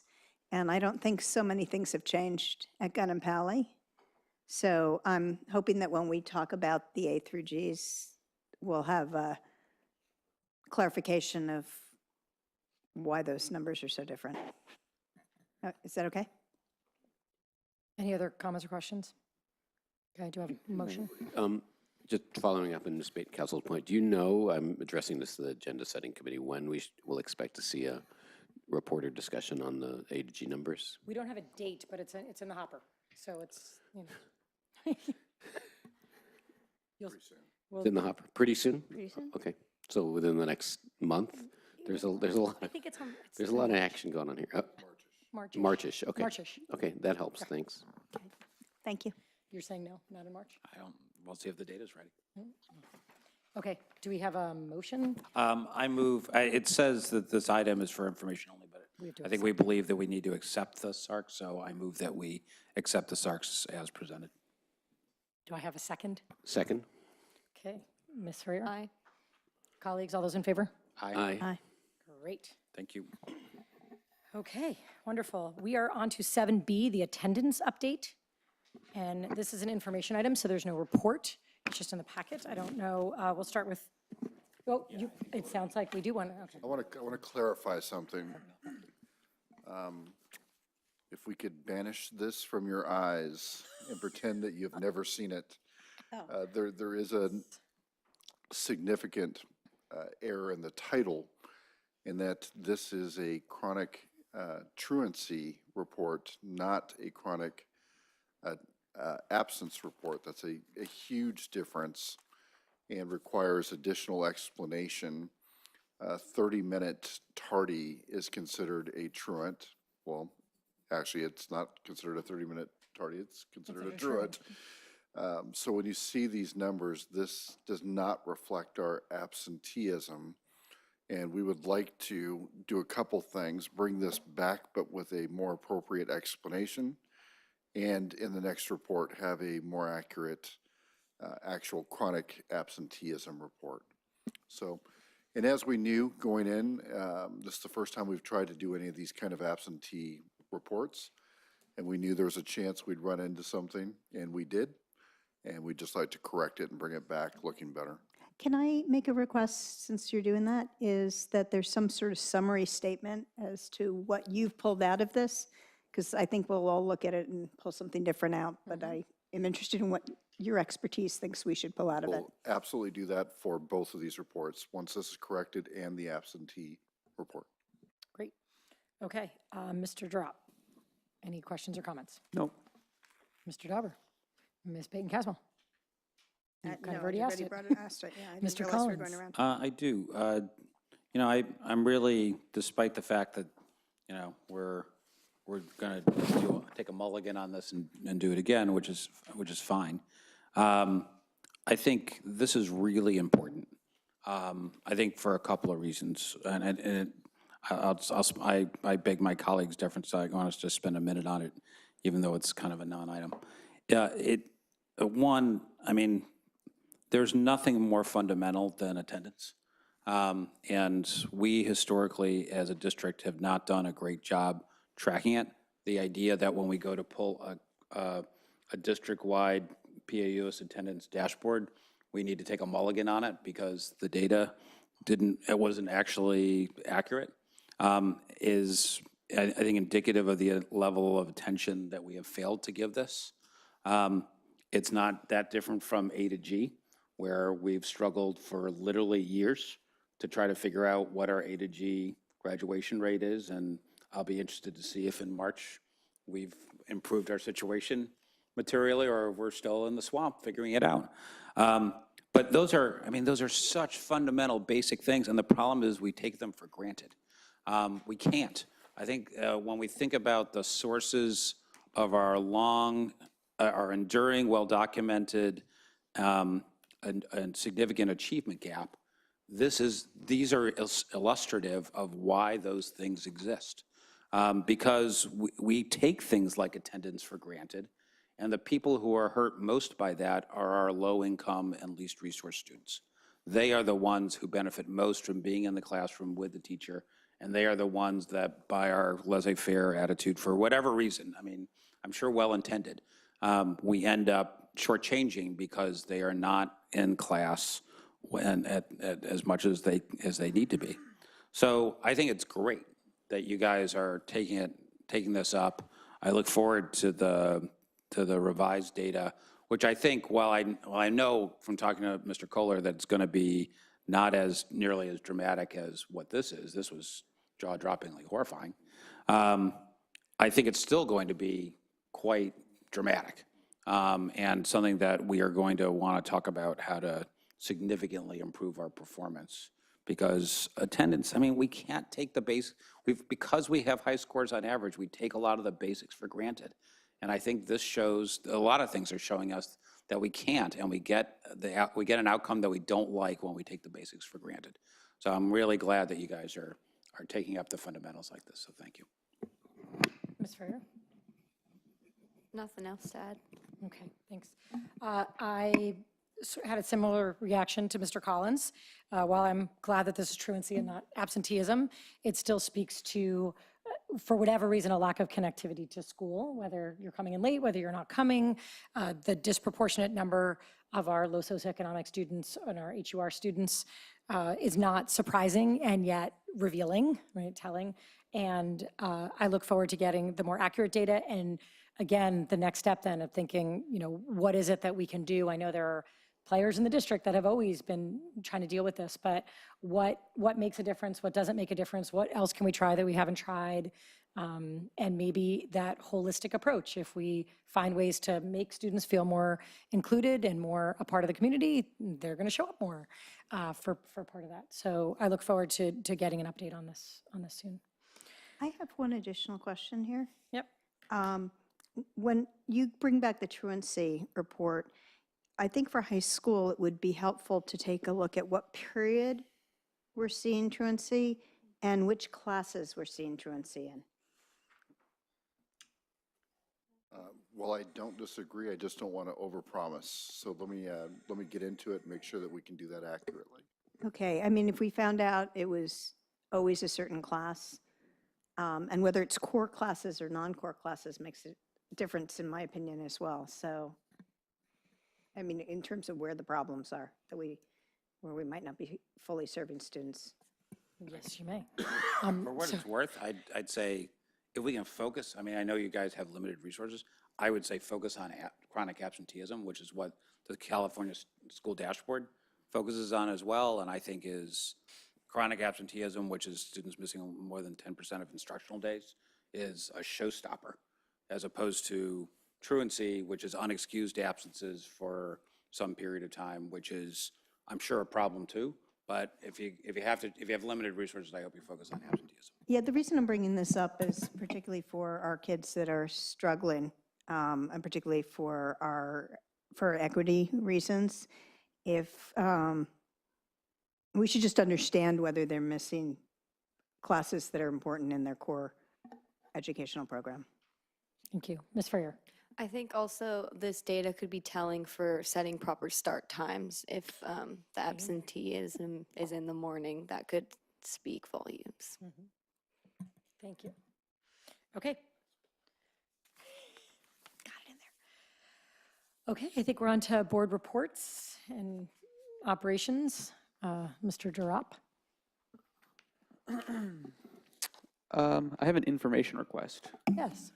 So Where's my pencil? we've been talking a lot about data and a data-driven approach to equity, and especially today talking about how we can't take the basics for granted. We heard in open forum as well some disappointment with the board's decision last session about the data around the pilot program.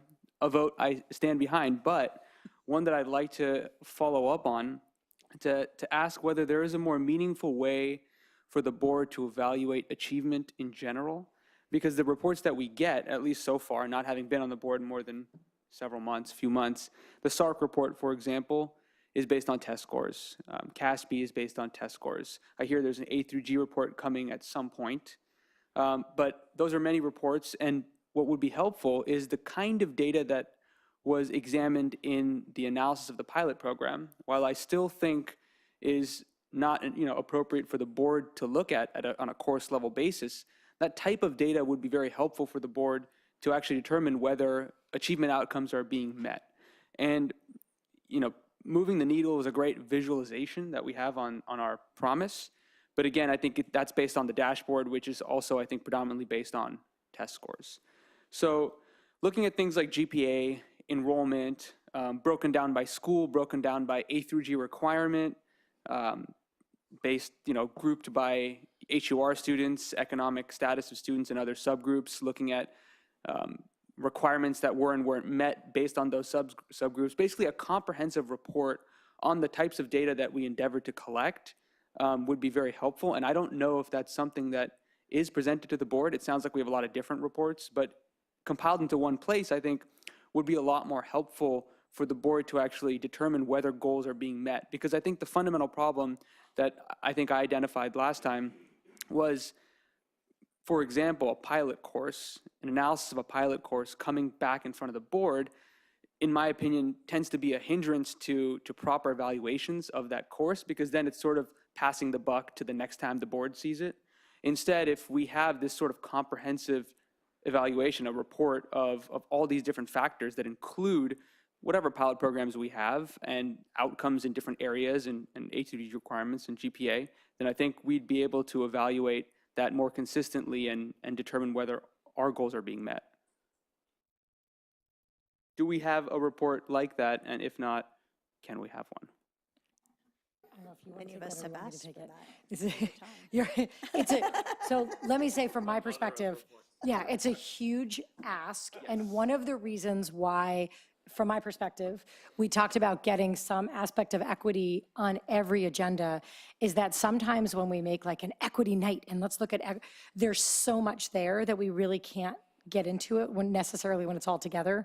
But I think there is general agreement that we would like to see more of these kinds of reports, different ways of measuring success and engagement and inclusivity and achievement and whatnot, besides just our standardized test scores.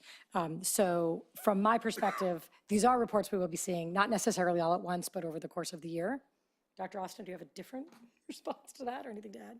I need someone to pick Chris up off the floor. Chris Kohler and I meet every week, and I think the short answer is we can do anything that the board would like, but it gets tough to do everything that the board would like. So the more calibrated we could be about where we want to go, the better we can frame that up early. I would say what is challenging is, and I'm not saying this happened right now, I'm saying what's challenging is if something was not necessarily on the radar and suddenly becomes front burner without a real driving force behind it. Those are hard to chase around and figure out. And I would also say that meeting with Chris about things that seem basic, like even our A through G, our system is not set up to do that quickly, nimbly, and in ways that you would think would be more automatic. So some of these things are taking longer, but it's our goal that when we're done with it, it won't be this way in the future. Instead, it feels like we've probably stumbled through some of the same things several times. We're trying to get in better places. Some of the things that you're asking for are not hard, but coupled with other things that are backing us up, it becomes a bigger issue. It's a little frustrating. I get it. Can I ask a clarifying question? When you say that something like A to G, our systems aren't really set up to easily get that, do we need a different system, or is there something about compiling A to G? Like, there isn't a system that can like just kick out, here's the courses you need for A to G. There are systems that do that. We do not use it. Okay, so We do not have or use that system. So I would say this is probably true of any profession that deals with data. The more people that have to touch something from the place where it originates to the place where it's presented, every touch point is a potential for error. And right now we have a lot of touch points to get certain data. A through G might have the highest touch point count out of everything that we care about, from the place where we're gathering the information to a slide on a projector right now. It's a lot of personal touch that's not good for collection of data if we want to present it with high confidence.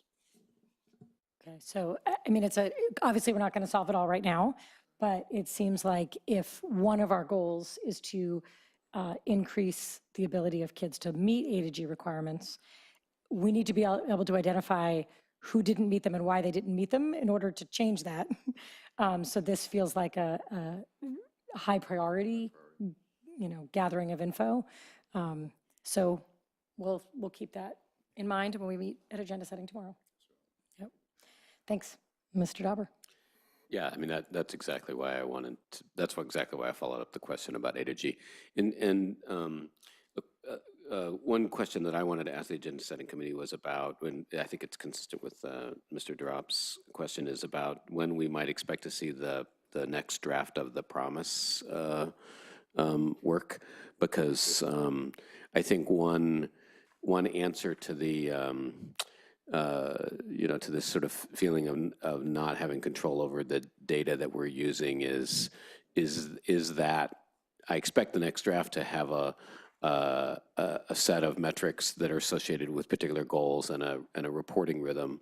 I mean, my experience is that getting good at using data means getting repetitive at using the same metrics for measuring the same things and understanding what it means and how they're changing and so forth. So Yep. When can we expect to see that on our agenda? That's on our list. We'll let you know. We'll come back to you with that. Unless you have an answer to that. Can you give me any clues? I know it's on the list, yes. Yeah, I would suggest the first meeting in March, we should be able to have that back. March-ish. Terrific, thank you. Yes, I'm looking forward to that's March an now. actual- That's an actual date. It is March. March-ish. It's a very March busy is month. circled, red letter month. Ms. Peyton-Castle. Yeah, I have a couple of things. One is this timed agenda and rotation. Is it possible to get it when we get our board packets? It would be nice, wouldn't it? It would just would be nice because, if you're first online on the list here, it just makes it easier to have thought through your questions. Yep, Okay. I agree with you. Because I might ask different questions if I'm first than if I'm last. Two things coming up.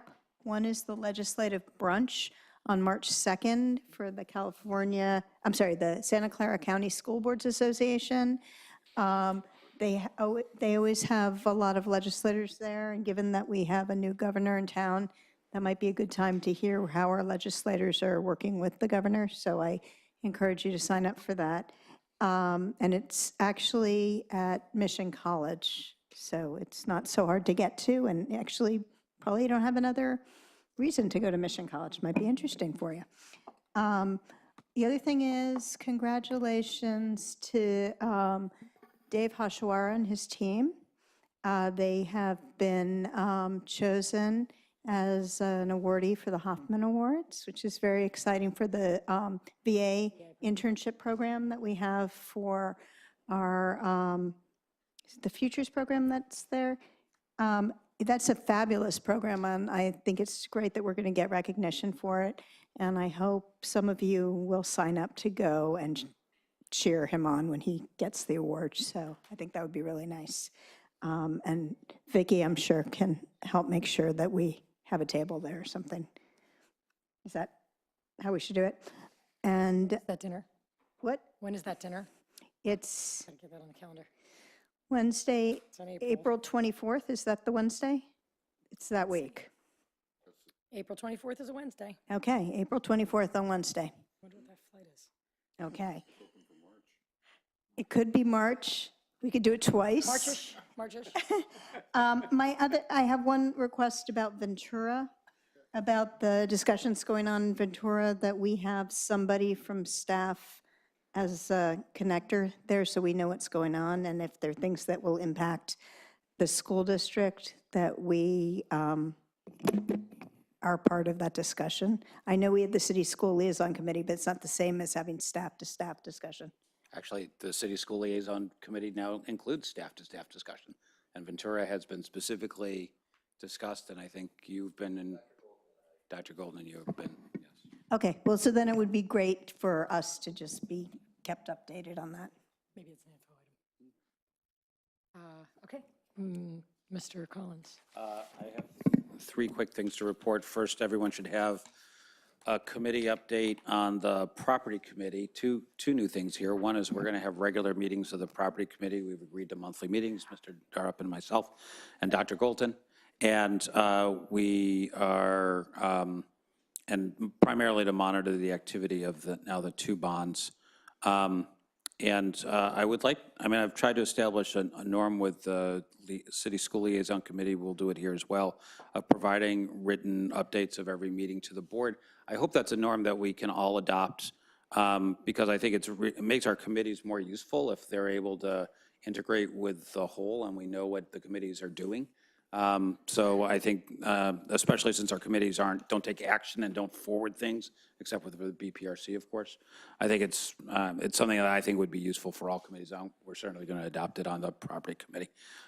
There's nothing in particular on the property committee I'd call out, except I think some of these things have been discussed in regular items anyway, but the information's all there, and Dr. Golton or Dr. Austin can certainly fill out anything, as can the members of the committee.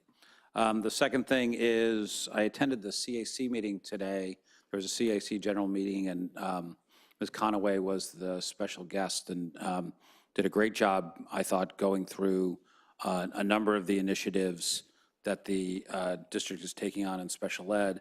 And I saw, I don't think I have with me, I guess the next level down of the promise, at least for the special education department, which I thought was fantastic. I don't know if we're going to get those circulated or where, okay, but it was really great with clear objectives and KPIs and specific goals with dates of achievement and specific action items with budgets associated with them, all on one page. I thought it was excellent. It did remind me, though, listening to the meeting we went on for almost 2 hours. There are still a lot of questions and concerns in the special education parent community, despite all of our continuing efforts to address them. And I think it's clear that we still have work to do, both in listening and in responding to those items. So I thought it was a very useful meeting, and I really want to thank Ms. Conaway for being so generous with her time with the group. Finally, I was able to attend the Hoover Superintendent's Coffee, where Dr. Austin was actually the special guest. I just photobombed him. And it was interesting because there was particular interest in that group about our efforts to support low-income students, which is interesting because that's not a group that's not a school that has a particularly large number of low-income students. But there was a lot of interest in what are we doing, why are we doing it, how are we doing it, who's responsible for it, where's the accountability going to be, how are we going to know if we're achieving it. And I thought, for me, it was the first time I'd heard Dr. Austin on the stump talking about the promise and getting and hearing parents who hadn't heard about it before reacting to it. And it was really interesting how engaged they were and how much they cared about both the sentiment, not just the sentiment, but really the detail. Is this really going to happen? What does this really mean? And I thought Dr. Austin did a great job of kind of both conveying the sentiment and the ideas, as well as some sense of, gave people some sense that things were really going to happen, which I think is something the community's got an appropriate wait-and-see attitude on. So anyway, that's my report. Thank you. I have a few things. The City School Liaison Committee meets for the first time this year next week. It will be my first meeting. I'm very excited. I'm excited to join this committee. I agree, Mr. Collins, that these updates from the committees, written up and shared, is really helpful. It's helped me to have an inkling of what happens in the City School Liaison Committee before I'm even there. And I would love to see these reports come. The BPRC, it comes back to our agenda. But for the rest of the committees, I love this idea. I think it's really Can I productive. ask a question? What happens to the minutes from the City School Liaison Committee now? They used to be distributed, and now I'm just wondering where they go. I mean, they're on the city The city website. keeps them. The city takes them. The city, I mean, the meetings have been at the city, and the city publishes them on their website. But when they're here, where does it go? We're not doing them here anymore. Well, last year it was. Not doing any meetings here. Last year we did it at the city, and this year we have, by mutual agreement, decided to continue at the city because they do a better job hosting than we do. And they do a great job running the meetings. So, the minutes appear on the City School Liaison Committee on the city website. So that may be a good idea to distribute those as well. Great idea. Okay. And it's a lengthy, I don't know if you've Well, seen just the the minutes, length, but maybe just distribute the they link. don't do summary minutes anymore. They basically do a transcript. Yeah, they always did that, yeah. Okay, well, they still do it. Last week, Dr. Austin met with the League of Women Voters at the League of Women Voters luncheon, and I attended that as I am part of the League of Women Voters.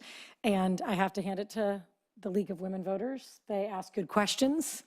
They have a lot of concerns about civics education and voting registration, and they threw a bunch of really good questions at you, and it was wonderful to see the engagement and Dr. Austin's ability to answer some questions and to bring some thoughts back, and it was a great day. And I did today perhaps one of the luckiest things one would get to do as a board member. I got to spend my lunchtime being a judge at a sandwich competition at one of our elementary schools. There is a 4th, 5th grade classroom. I know, right? So I recommend that next year you all volunteer to do this as well. I got to sample 8 different sandwiches, but this is a classroom at Ohlone that I think every year does this study into what makes a good sandwich and what are the ingredients and how would you decide this, and they source their own ingredients and they make their own bread and they write descriptions of the sandwiches. And I got to be a judge, and I left quite full and really surprised at the variety of both sandwiches and descriptions and how hard the kids worked at serving and displaying. We had to also judge them on presentation, and it was fantastic. So as a board member, that may be the most fun thing I've ever judged. And that is the last thing I have to share. I think that is it. Yes? Can I follow up on one point that was raised about Ventura? Yep. That Ms. Baton-Caswell raised, and it's definitely true that, and in fact, I think Mr. Collins really was the kind of motive force on the City School Liaison Committee for bringing Ventura forward. There is, as Mr. Collins has said on that committee, there is a real need and potential opportunity for the district in that Ventura redevelopment planning process. And I think it's important that we not miss that. And so I would encourage the agenda setting committee to look to the possibility of actually bringing that to the board to raise the visibility of that and to engage us in that discussion, because I think we might well decide that there's some significant steps that we need to take there. I would agree with that. Great. Okay, I think that is all. Yes? Meeting adjourned.